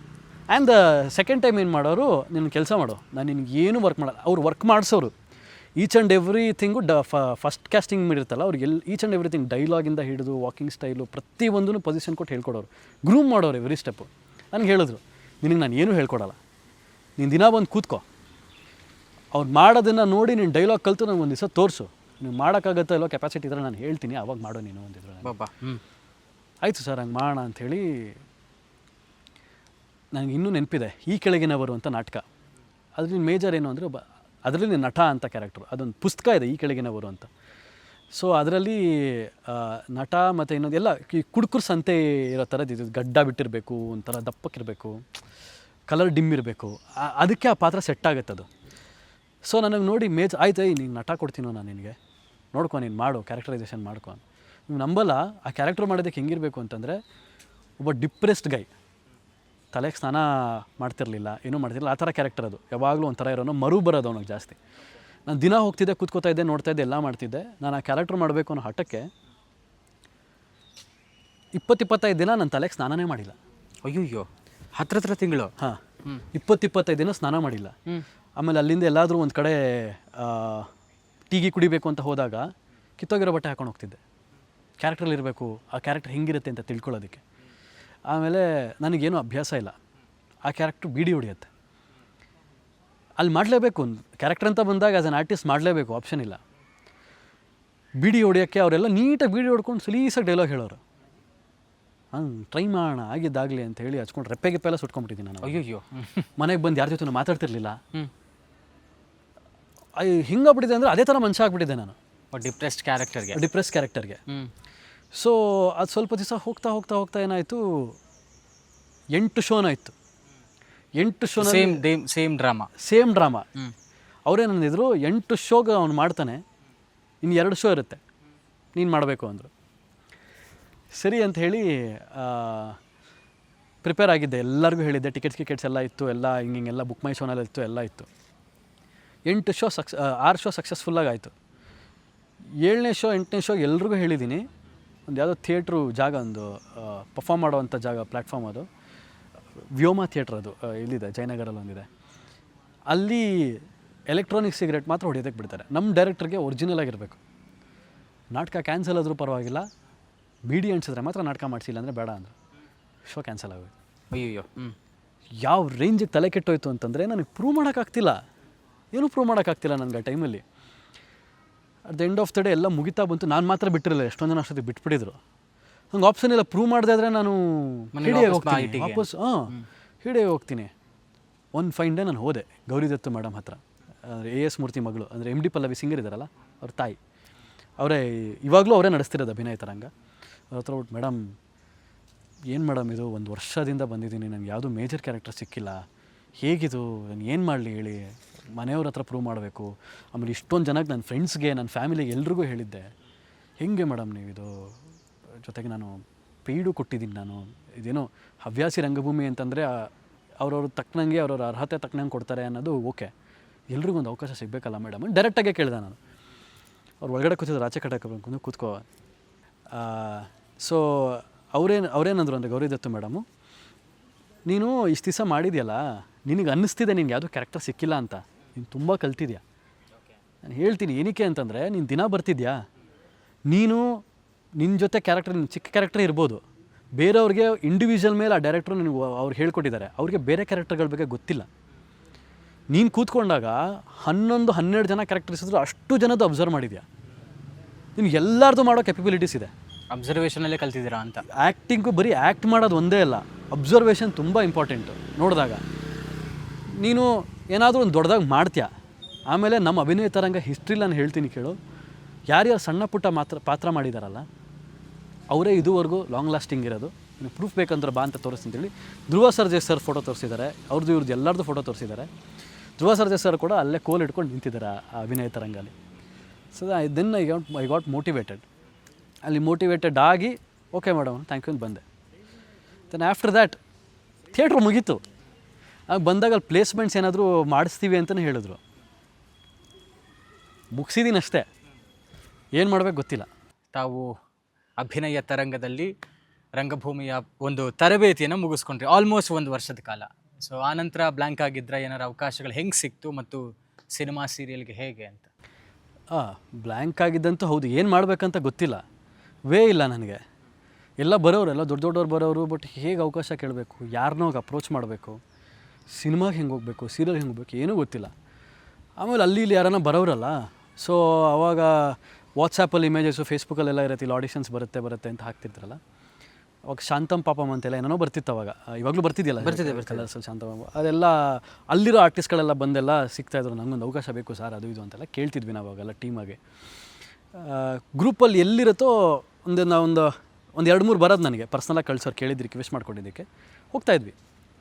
ಹೋದರೆ ಅಲ್ಲಿ ಲುಕ್ ಟೆಸ್ಟೇ ಇಲ್ಲ, ಸುಮ್ಮನೆ ಫೇಕು, ಏನೂ ಇರ್ತಿರ್ಲಿಲ್ಲ. ಒಂದು ಇತ್ತು ಅಂತಂದರೆ ಒಂದು ಇನ್ಸಿಡೆಂಟ್ ಹೇಳ್ತೀನಿ, ಮಜಾ ಇರೋದು ಯಾವ ಥರ ಇತ್ತು ಅಂತ. ಯಾವುದಕ್ಕೂ ಒಂದಕ್ಕೆ ಹೋಗಿದ್ದೆ ಲುಕ್ ಟೆಸ್ಟ್ಗೆ, ಸಮ್ ಮೈಥಾಲಜಿ ಸೀರಿಯಲ್. ನಾನು ನನ್ನ ಫ್ರೆಂಡ್ಸ್ ಗುಂಪುಗಳು ಒಬ್ಬನೇ ಅಂತೂ ಹೋಗ್ತಿರಲಿಲ್ಲ, ಯಾಕೆಂದರೆ ನಮ್ಗಳಿಗೆ ಒಬ್ಬರೇ ಹೋದ್ರೆ ನಮ್ಗೆ ಫ್ರಸ್ಟ್ರೇಟ್ ಆಗ್ಬಿಡ್ತೀವಿ. ಹೋದರೆ ಎಲ್ಲ ಕಡೆ ಒಂದು 500, 600, 700 ಜನ ಕ್ಯೂನಲ್ಲಿ ನಿಂತ್ಕೊಳ್ಳೋದು ಇದೆ. ಆಡಿಷನ್ಸ್ಗೆ, ಲುಕ್ ಟೆಸ್ಟ್ಗೆ ಬರೋದು ಎಲ್ಲ ಮಾಡ್ತಾರೆ ಇದ್ದಿದ್ದು. ಸೊ ಆವಾಗ ಒಂದು ಟೈಮಲ್ಲಿ ಒಂದಿಷ್ಟು ಜನಕ್ಕೆ ಕರೆದಿದ್ರು. ಒಂದು ಮೈಥಾಲಜಿಕಲ್ ಸೀರಿಯಲ್ಲು, ನಿಮಗೆ ಒಳ್ಳೆ ಕ್ಯಾರೆಕ್ಟರ್ ಸಿಗುತ್ತೆ, ಒಂದು ಒಳ್ಳೆ ಪೇಮೆಂಟ್ ಇದೆ, ಗುಜರಾತಲ್ಲಿ ಶೂಟಿಂಗು ಅಂತ, some agency, I don't want to name that. So ಅಲ್ಲೆಲ್ಲೋ ಕೋರಮಂಗ್ಲಲ್ಲಿದೆ ಅದು. ಸೊ ಅಲ್ಲಿಗೆ ಹೋಗಿದ್ದಾಗ ಸೆಕೆಂಡ್ ಫ್ಲೋರ್ ಹತ್ತಿದ್ದೀವಿ. ಹತ್ತಾದಮೇಲೆ ಎಲ್ಲರ ಮುಖಗಳು ನೋಡಿದ್ರು ಅವರ ಏಜೆನ್ಸಿಯವರು. ಒಂದು ಮಾಮೂಲಿ ಒಂದು 5D ಕ್ಯಾಮ್ರಾ ಇಟ್ಟಿದ್ರು, ಎಲ್ಲ ಮಾಡಿದರು. 10 ಜನದಲ್ಲಿ 5 ಜನ ಹಾಗೆ ಬೈದು ಕಳಿಸ್ಬಿಟ್ರು. ನಿಮ್ಮ ಮಖ ನೋಡ್ಕೊಂಡಿದ್ದೀರೇನ್ರು ನೀವು, ಏನಿದು ಹಿಂಗಿದೆ ಮಖ, ಈ ಥರ ಮಖಗಳು ಇಟ್ಕೊಂಡು ಬರೋಕ್ಕಾಗತ್ತಾ ನೀವು ಇಂಡಸ್ಟ್ರಿಗೆ, ಯಾರು ನಿಮ್ಮನ್ನೆಲ್ಲ ಆ್ಯಕ್ಟರ್ಸ್ ಆಗ್ತಾರೆ ಅಂತ ಇದು ತುಂಬಿದ್ದು, ಇನ್ಸ್ಪಿರೇಷನ್ ತುಂಬಿದ್ದು, ಹೋಗ್ರಿ ಆಚೆ ಅಂತ 5 ಜನ ಕಳಿಸಿದ್ರು. ಇನ್ನು 5 ಜನ ನಾವು ಉಳ್ಕೊಂಡಿದ್ವಿ. ಆ 5 ಜನದಲ್ಲಿ ಒಂದಿಬ್ಬರಿಗೆ ಶರ್ಟ್ ತೆಗಿರೋ, ಎಲ್ಲರಿಗೂ ಶರ್ಟ್ ತೆಗಿರೋ ಅಂದರು. ತೆಗಿತಾರೆ ಇಲ್ಲ, ಇದು ಮೈಥಾಲಜಿಕಲ್ ಸೀರಿಯಲ್ಲು, ಬಾಡಿ ಫಿಟ್ ಆಗಿದೆ ಅಲ್ವಾ ಚೆಕ್ ಮಾಡ್ಬೇಕು, ತೆಗಿರಿ. ಸರಿ ಆಯಿತು ಅಂತ ತೆಗೆದ್ವಿ. ಅದರಲ್ಲಿ ಇಬ್ಬರು ಫಿಲ್ಟರ್ ಆದರು, ಬಾಡಿ ಚೆನ್ನಾಗಿಲ್ಲ ಅಂತ. ನಮ್ಮದೇನು ಅಂತ ಇರೋ, ನಾನು ಜಿಮ್ ಏನು ಮಾಡ್ತಿರ್ಲಿಲ್ಲ ಆವಾಗ. ಬಟ್ ಓಕೆ, ಏನೋ ತಕ್ಕ ಮಟ್ಟಕ್ಕೆ ಇತ್ತು ಅಂತ ಇತ್ತು. ಹಾಂ, ಇವಿಬ್ಬರು ಓಕೆ. ನನ್ನ ಫ್ರೆಂಡ್ ಜೊತೆಗೆ ಇನ್ನೊಬ್ಬ ಫ್ರೆಂಡ್ ಇದ್ದ, ರಾಕಿ ಅಂತ. ಸೊ ನಮ್ಮಿಬ್ಬರನ್ನ 10 ಜನದಲ್ಲಿ ಇಬ್ಬರು ಫೈನಲ್ ಆದ್ವಿ ಅಲ್ಲಿ. ಆಮೇಲೆ ಒಂದು ಕೆಲಸ ಮಾಡಿ, ಕೆಳಗಡೆ ಸಲೂನ್ ಇದೆ, ಪೂರ್ತಿ ಶೇವ್ ಮಾಡಿಸ್ಕೊಂಬಂದ್ಬಿಡಿ ಅಂದರು. ಸರ್ ಏನು ಹೇಳ್ತಿದ್ದೀರಾ ಸರ್ ನೀವು ಅಂತ. ಮೈಥಾಲಜಿಕಲಪ್ಪ, ಗೆಟಪ್ ಎಲ್ಲ ಹಾಕಿ ಕಳಿಸ್ಬೇಕಾಗತ್ತೆ, ಇಲ್ಲಿಂದ ಮುಂಬೈಗೆ ಹೋಗುತ್ತೆ, ಅಲ್ಲಿ ಸೆಲೆಕ್ಷನ್ ಆದಮೇಲೆ ನಿಮ್ಮ ಗುಜರಾತಿಗೆ ಶೂಟಿಂಗ್ ಹೋಗ್ತೀರಾ? ನಾನು ಬಿಲ್ಕುಲ್ ಇಲ್ಲ ಅಂತ. ಇದೇನಿದು ಎಲ್ಲ ಬೇರೆದಕ್ಕೆ ಮಾಡೋದಕ್ಕಾಗೋದಿಲ್ಲ, ನಾವು ಬಂದಿರೋದು ಬೇರೆ ಏನಾರ ಮಾಡೋಣ ಅಂತ, ಬರೀ ಮೈಥಾಲಜಿಕಲ್ ಮಾಡಿಬಿಟ್ರೆ ಏನು ಪ್ರಯೋಜನ, ಗುರ್ತು ಸಿಗಲ್ಲ ನಮಗೆ, ಅದು ಇದು ಅಂತೆಲ್ಲ ಹೇಳಿ. ಥಿಯೇಟ್ರಿಂದ ಬಂದಿದ್ದಾರಲ್ವ, ಹಂಗೆಲ್ಲ ಅನ್ಬಾರ್ದು, ಥಿಯೇಟ್ರ್ ಅಂದರೆ ಎಲ್ಲ ಪಾತ್ರಗಳು ಮಾಡಬೇಕು ಅಂತ ಇನ್ನೊಬ್ಬ ನನಗೆ ಅದಿರುತ್ತೆ. ಸೊ ನಾನು ಹೇಳಿದ ಮಾತು ಕೇಳು ಮಗ, ಇದೊಂದು ಸಲ ಮಾಡಿಸ್ಕೊಂಬಂದು ಮಾಡಿ, ಏನು ಕೂದಲು ತಾನೇ ಬರುತ್ತೆ, ಬಾ ಕೊಡೋಣ, ಇವಾಗ ಯಾವುದು ಪ್ರಾಜೆಕ್ಟ್ ಮಾಡ್ತಿಲ್ವಲ್ಲ, ಏನು ನಮ್ಗೆ ಅವಕಾಶನೇ ಸಿಕ್ಕಿಲ್ಲ, ಬಾ. ಗುಜರಾತ್ಗೆಲ್ಲ ಅಂತಿದ್ದಾರೆ, ನಾರ್ತ್ ಇಂಡಿಯಾ ಶೂಟಿಂಗು ಅಂದ್ರೇನು ಸಾಮಾನ್ಯನಾ, 8 ದಿನ ಶೂಟಿಂಗ್ ಡೇಟ್ ಕೊಡ್ತಾರಂತೆ, ಒಳ್ಳೆ ಸಂಬಳ ಇರುತ್ತೆ, ಬಾ. ತಲೆಗೆ ತುಂಬಿದ್ರು. ಸರಿ ಹೋದ್ವಿ ಕೆಳಗಡೆ, ಹೋಗಿ ಶೇವಿಂಗ್ ಎಲ್ಲ ಮಾಡಿಸ್ಕೊಂಡು ನೀಟಾಗಿ ಬಂದ್ವಿ. ಬಂದಾದಮೇಲೆ ಲುಕ್ ಟೆಸ್ಟ್ ಕೊಟ್ವಿ. ಲುಕ್ ಟೆಸ್ಟು ಚೆನ್ನಾಗಾಯಿತು ಅಂತ ಹೇಳಿದ್ರು. ಆ್ಯಂಡ್ ಒಂದು ವಾರ ಆದರೂ ಅಪ್ಡೇಟ್ ಬರಲಿಲ್ಲ. ಒಂದು ವಾರ ಆದಮೇಲೆ ಫೋನ್ ಬಂತು, ನಿಮ್ದೆಲ್ಲ ಓಕೆ, ವಾಯ್ಸು ಸುದೀಪ್ ಸರ್ ಥರ ಬೇಕು ವಾಯ್ಸ್ ಇದಕ್ಕೆ ನಿಮಗೆ. ಸರ್ ಸುದೀಪ್ ಸರ್ ಹಿಂಗೆ ಕೊಡೋಕ್ಕಾಗುತ್ತೆ, ನಂದು ವಾಯ್ಸ್ ಇರೋದೇ ಹೀಗೆ ಅಂದೆ. ಇಲ್ಲ, ಒಂದು ಕೆಲಸ ಮಾಡಿ, ನನಗೆ ಗೊತ್ತಿರೋರಿದ್ದಾರೆ, ಅದು ಜಯನಗರಲ್ಲಿ ಯಾವುದೋ ಹಾಸ್ಪಿಟ್ಲ್ ಇದೆ, ಹೋಗಿ ಥ್ರೋಟ್ ಆಪ್ರೇಷನ್ ಮಾಡಿಸ್ಕೊಂಬಿಡಿ, ನಿಮಗೆ ಬೇಸ್ ವಾಯ್ಸ್ ಬರುತ್ತೆ ಅಂದರು. ಇದು ಯಾವುದು, ನಾನು ನಂಬಿಟ್ಟಿದ್ದೆ. ಆಮೇಲೆ ಹೋಗಿಲ್ಲ. ಒಂದು 2-3 ದಿನ ಆದಮೇಲೆ ನನಗೆ ವಿಷಯ ಗೊತ್ತಾಗಿದ್ದೇನು ಅಂತಂದರೆ, ಕಾಮಿಡಿ, ಅವನ ಏಜೆನ್ಸಿ ಅವನಿದ್ನಲ್ಲ, ಅವನು ಮತ್ತು ಸಲೂನ್ ಅವನು ಟೈಅಪ್ ಮಾಡ್ಕೊಂಡಿದ್ದಾರೆ, ಬಂದವ್ರಿಗೆಲ್ಲ ಶೇವಿಂಗ್ ಕಟಿಂಗ್ ಮಾಡಿ ಕಳಿಸ್ತಾರೆ. ಇಂಥ ಬಿಸ್ನೆಸ್ಸು. ಸೊ ಈ ಥರ ಸ್ಕ್ಯಾಮ್ಗೆಲ್ಲ ಬಿದ್ದಿದ್ದೀವಿ. ಜೊತೆ ಹಾಗೆ ಹೋಗ್ತಾ 500, 300, 400 ಜನ ಇದ್ದಿದ್ದ ಕಡೆಯಿಂದ ಕ್ಯೂನಿಂದ ಬರ್ತಾ ಅಲ್ಲೇ ಒಂದು ಗುಂಪು ಮಾಡ್ಕೋತಾ ಇದ್ವಿ. ನಾನೇ ಒಂದು ಗ್ರೂಪ್ ಕ್ರಿಯೇಟ್ ಮಾಡ್ತಾಯಿದ್ದೆ. ಎಲ್ಲರ ಜೊತೆ ಕ್ಯೂನಲ್ಲೂ ನಿಂತ್ಕೊಂಡು ಎಲ್ಲ ಮಾಡಾದಮೇಲೆ ಒಂದು 20-30 ಜನಕ್ಕೆಲ್ಲ ಬರೋರು. ಆಮೇಲೆ ಅಲ್ಲೂ ಬರೋರು ಇನ್ಫ್ಲೂಯೆನ್ಸು, ಹಳೆ ಆರ್ಟಿಸ್ಟ್ಗಳು, ಅವರು ಇವರು ಎಲ್ಲ ಒಳ್ಳೊಳ್ಳೆ ಕಾರಲ್ಲಿ ಬರೋರು, BMW ಕಾರಲ್ಲಿ ಬರೋರು. ಅವೆಲ್ಲ ಕ್ಯೂನಲ್ಲಿ ನಿಂತ್ಕೊಂಡು ಹಿಂಗೆ ನೋಡ್ತಾಯಿದ್ವಿ. ನಾವು ಆಗಲ್ಲ ಬಾ ಮಗ, ಯಾಕೋ ಆಗದಿರೋ ಮಾತಿದು, ನಮಗೆ ಎಲ್ಲ ಗೊತ್ತಿರೋರೇ ಬರ್ತಿದ್ದಾರೆ, ಕಷ್ಟ ಆಗುತ್ತೆ, ಅದು ಇದು ಅಂತೆಲ್ಲ ಇಲ್ಲಿ ಡಿಮೋಟಿವೇಟ್ ಆಗಿದ್ದು ಹೋಗಿದ್ದ ದಿನವೂ ಇದೆ. ಬಟ್ ನೆಕ್ಸ್ಟ್ ಡೇ ಬೆಳಗ್ಗೆ ಮಾಡಲೇಬೇಕು, ಬಿಡಲ್ಲ ಅಂತ ಹಠ ಇಟ್ಕೊಂಡು ಬಂದು ಕೊಟ್ಟು ಆಮೇಲೆ ಸೀರಿಯಲ್ ಜರ್ನಿ ಶುರುವಾಗಿಲ್ಲ. ಅದೂ ಈಸಿಯಾಗಿ ಶುರುವಾಗಿಲ್ಲ. ನಂದು ಸ್ಟಾರ್ಟಿಂಗ್ ಫಸ್ಟ್ ಪ್ರಾಜೆಕ್ಟ್ ನೀವು ಕೇಳಿಬಿಟ್ರೆ ಇನ್ನೂ ಮಜಾ ಇದೆ. ಇಷ್ಟು ಕೊಡ್ತೀನಿ. ಸ್ಟಾರ್ ಸುವರ್ಣ ಅಲ್ಲಿ ನೋ, ಅದು ಟಿ ವಿಲಿ ಬಂದಿದ್ದು ಫಸ್ಟು. ಓಕೆ, ಟಿ ವಿಲಿ ಬಂದಿದ್ದು ಫಸ್ಟ್, ಸಮ್ ಚಾನೆಲ್. ಅಲ್ಲಿ ನಂದು ಫಸ್ಟು ಆ್ಯಕ್ಚುಲಿ ಕ್ಯಾಮ್ರಾ ಮುಂದೆ ಆ್ಯಕ್ಟ್ ಮಾಡಿದ್ದು ಅಂತಂದರೆ ಭವ್ಯ ಮೇಡಮ್ ಇದ್ದಾರೆ, ಗೊತ್ತಾ, ಸೀನಿಯರ್ ಆರ್ಟಿಸ್ಟ್, ನಮ್ಮ ಶಂಕರ್ನಾಗ್ ಸರ್ ಜೊತೆ ಎಲ್ಲ ಮಾಡಿದಾರಲ್ಲ, ಅವ್ರ ಜೊತೆ ಸೀರಿಯಲ್ ಇದ್ದಿದ್ದದು. ಸೊ ಒಂದಿಷ್ಟೆಲ್ಲ ಕೊಡ್ತಾ ಬರ್ತಾ ಒಂದು ಸೀರಿಯಲ್ಗೆ ನನಗೆ ಫೋನ್ ಬಂತು ಫಸ್ಟು, ಲೀಡಾಗಿ ಸೆಲೆಕ್ಟ್ ಆಗಿದ್ದೀರಾ ಅಂತ. ಅದಾದಮೇಲೆ ಮನೇಲಿ ಹೇಳಿಬಿಟ್ಟೆ, ವಾವ್ ನೈಸ್ ಅಂತ. ಅವರು ಸುಮ್ಮನೆ ಇದ್ದರು. ನೋಡಿದ್ರೆ ಶೂಟಿಂಗಿಗೆ ಕರೆದ್ರೆ, ಸರ್ ನಿಮ್ಗೆ ಹೀರೋ ಅಲ್ಲ, ಲವರ್ ಬಾಯ್ ಇರುತ್ತೆ, 4 ತಿಂಗಳು ಬರುತ್ತೆ ಅಂದರು. ಆಮೇಲೆ ನೋಡಿದ್ರೆ ಬರೀ 1 ದಿನ ಮಾಡಿ ಕಳಿಸಿದ್ರು. ಆ ಪೇಮೆಂಟು ನನಗೆ 6 ತಿಂಗಳಾದ್ಮೇಲೆ ಬಂತು. ಅದು ಬಿಟ್ಟಿದ್ದೆ. ಅದಾದಮೇಲೆ ಇದು ನಾನು ನಿಮ್ಗೆ ಥಿಯೇಟ್ರಲ್ಲಿ ನಾನೊಂದು ನಟ ಕ್ಯಾರೆಕ್ಟರ್ ಮಾಡಿದ್ದೆ ಅಂತ ಮಾಡಬೇಕಾಗಿತ್ತು ಅಂತ ಹೇಳಿದ್ನಲ್ಲ, ಅದು ಮಾಡೋಕ್ಕಾಗಲಿಲ್ಲ. ಎಲ್ಲೇ ಹೋದರೂ ಅದೇ ಆಡಿಷನ್ಸ್ ಕೊಡ್ತಾ ಇದ್ದಿದ್ದು. ಸೊ ಯಾವುದೋ ಒಂದು ಸಿನಿಮಾಗೂ ಕೊಟ್ಟೆ. ಆ ಸಿನಿಮಾಗೆ ಹೋಗಿ ಕೊಟ್ಟಾಗ ಸೆಲೆಕ್ಟ್ ಆಗೋಯ್ತು ಕ್ಯಾರೆಕ್ಟರ್ಗೆ. ಗದಾಯುದ್ಧ ಅಂತ ಒಂದು ಸಿನಿಮಾ 2019 ಸೊ ಫಸ್ಟು ನಾನು ಬಿಫೋರ್ ಕ್ಯಾಮ್ರಾ ಮುಂದೆ ಬರೋದಕ್ಕಿಂತ ಮುಂಚೆ ನಾನು ಅದನ್ನು ಮಾಡಿದ್ದು. ಅದಾದಮೇಲೆ ಸೀರಿಯಲಲ್ಲಿ ಫಸ್ಟ್ ಬಂದಿದ್ದು ಇದು ಭವ್ಯ ಮೇಡಮ್ ಜೊತೆಗೆ. ಸೊ ಅದು ಭವ್ಯ ಮೇಡಮ್ ಜೊತೆಗೆ ಶೂಟಿಂಗ್ ಆಗೋಯ್ತು. 8 ದಿನ ಆಯಿತು. 8 ದಿನ ಶೂಟಿಂಗ್ ಆಯಿತು. ಸೊ 8 ದಿನ ಆದಮೇಲೆ ಆಬ್ವಿಯಸ್ ಅಲ್ವಾ ಟಿ ವಿಲಿ ಬರೋದು. ಎಲ್ರಿಗೂ ಹೇಳ್ಕೊಂಬಂದಿದ್ರು ನಮ್ಮ ಮನೇಲೆಲ್ಲ, ಅಲ್ಲಿ ಇಲ್ಲಿ ಎಲ್ಲ. ಐ ವಾಂಟೆಡ್ ಟು ಪ್ರೂವ್ ಆಯ್ತಲ್ಲ ಟೈಮು. 3 ತಿಂಗಳ ಮೇಲೆ ಟೈಮ್ ಆಗ್ತಿತ್ತು. ಇನ್ನೊಂದು ತಿಂಗಳು ಬಿಟ್ಟಿರೋ ನಮ್ಮಪ್ಪ ಕೆಲಸಕ್ಕೆ ಹೋಗಿ ಬಂದಿರೋರು. ಆ ಟೈಮ್ ಅದು ಥರ ವೆರಿ ಇಂಪಾರ್ಟೆಂಟ್ ಮಂತ್ ಅದು. Crucial time exactly.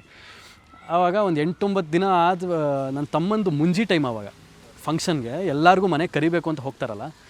ಸೊ ಎಲ್ಲರಿಗೂ ಕರಿಯೋಕ್ಕೆ ಹೋದಾಗ ನನ್ನ ಮಗ ಬರ್ತಾನೆ ಎಲ್ರಿಗೂ ಹೇಳ್ಬಿಟ್ಟಿದ್ದಾರೆ ಫ್ಯಾಮಿಲಿಗೆ.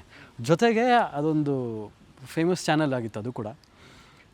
ಇನ್ನೂ ಬಂದೇ ಇಲ್ಲ, ಜಸ್ಟ್ ಒಂದು ಟೈಟಲ್ ಬಂದಿತ್ತು ಅಷ್ಟೇ. ಟೈಟಲ್ ಹೆಸರು ಬಂದಿತ್ತು. ಆಲ್ರೆಡಿ ಫ್ಯಾನ್ ಪೇಜಸ್ ಓಪನ್ ಆಗಿಬಿಟ್ಟಿದ್ದು ಇನ್ಸ್ಟಾಗ್ರಾಮಲ್ಲಿ. ಎಲ್ಲ ವಿನಾಯಕ್ ಕಶ್ಯಪ್ ಹೀರೋ, ಅದು ಇದು ಅಂತೆಲ್ಲ ಎಷ್ಟು ಉದ್ದಕ್ಕೆ ಫ್ಯಾನ್ ಪೇಜಸ್ ಆಗೋಗಿತ್ತು.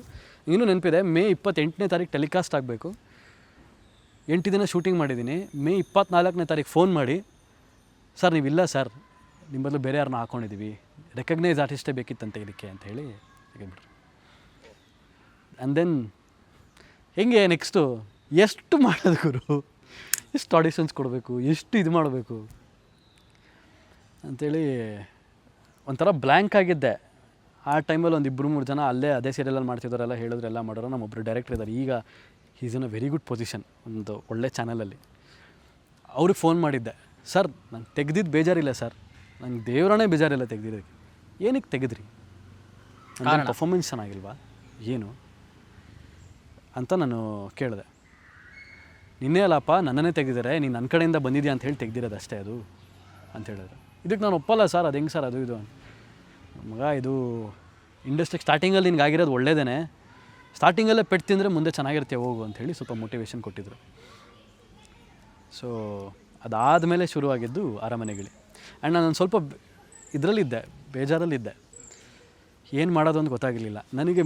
ಆ್ಯಕ್ಚುಲಿ ಟು ಬಿ ಫ್ರ್ಯಾಂಕ್ ಹೇಳಬೇಕು ಅಂತಂದರೆ ನಂಗೆ ಆ ಟೈಮಲ್ಲಿ ಮೋಟಿವೇಶನ್ ಸಿಕ್ಕಿದ್ದು ಕರ್ನಾಟಕ ರತ್ನ ಡಾಕ್ಟರ್ ಪುನೀತ್ ರಾಜ್ಕುಮಾರ್ ಸರ್ ಕಡೆಯಿಂದ ಸಿಕ್ಕಿದ್ದು ಮೋಟಿವೇಶನ್ ವರ್ಡ್ಸು ಮಾತುಗಳಿಂದ ನನಗೆ ಅವಾಗ ಏನೋ ಒಂದು ಹುಮ್ಮಸ್ ಬಂತು.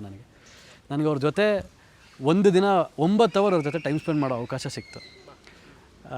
ಕನ್ನಡದ ಕೋಟ್ಯಾಧಿಪತಿ ಪೈಲಟ್ ಎಪಿಸೋಡ್ಗೆ ಹೋದಾಗ. ಸೊ ಅವಾಗ ಹೋದಾಗ ಅವ್ರು ಇಂಟ್ರೊಡಕ್ಷನ್ ಕೊಟ್ಟಿದ್ದೆ ಹೆಂಗೆ, ನೀವು ಹೇಗೆ ಕೊಟ್ಟರು ನನಗೆ ಇಂಟ್ರೊಡಕ್ಷನು, ಅವರು ಆ್ಯಂಡ್ ಏನೂ ಇಲ್ಲ, ಯಾವ ಸ್ಕ್ರೀನ್ ಮೇಲೂ ಬಂದಿಲ್ಲ, ಏನೂ ಇಲ್ಲ. It was just A pilot episode. But ಏನೇ ಇದ್ರು ಅಣ್ಣವ್ರ ಫ್ಯಾಮಿಲಿಯಿಂದ ಬಂದಿದೆ ಮಾತುಗಳು ಅಂತಂದರೆ ಮೋಸ್ಟ್ಲಿ ಆಶೀರ್ವಾದ ನಿಮ್ಗೆ ಅವಾಗೇ ಸಿಕ್ತು ಅಲ್ವಾ. ಇದ್ದಿದ್ದು ನಂಗೆ ಅವ್ರ ಜೊತೆ ಡ್ಯಾನ್ಸ್ ಮಾಡೋ ಅವಕಾಶ ಸಿಕ್ತು. ಯಾರಿಗುಂಟು ಯಾರಿಗಿಲ್ಲ, ಮೂನ್ ವಾಕ್ ಮಾಡಿದ್ದೀನಿ ಅವ್ರ ಜೊತೆ ನಾನು. I have it in my social media. And ಆ ಟೈಮಲ್ಲಿ ಹೋದಾಗ ಇವರು ಕಿರುತೆರೆ ಕಲಾವಿದ, ರಂಗಭೂಮಿ ಕಲಾವಿದ, ಕರೀರಿ ವಿನಾಯಕ್ ಕಶ್ಯಪ್ ಅವ್ರನ್ನ ಅಂತ ಒಂದು ಇಂಟ್ರೊಡಕ್ಷನ್ ಕೊಟ್ಟಿದ್ರು. ಅನಿಸಿತ್ತು ನನಗೆ. ಅಲ್ಲಿ ಹೋದಾಗ ಹಿಂಗೆ ಕ್ವೆಶನ್ಸ್ ಏನೋ ಕೇಳಬೇಕಾದ್ರೆ, ನಿಮ್ಗೆ 1 ಕೋಟಿ ರೂಪಾಯಿ ಬಂದರೆ ಏನು ಮಾಡ್ತೀರಾ ವಿನಾಯಕ್ ಕಶ್ಯಪ್ ಅವರೇ? ಸರ್ ನಿಮ್ಗೆ ನಾಕೊಂದು ಸಿನಿಮಾ ಮಾಡ್ತೀನಿ ಸರ್.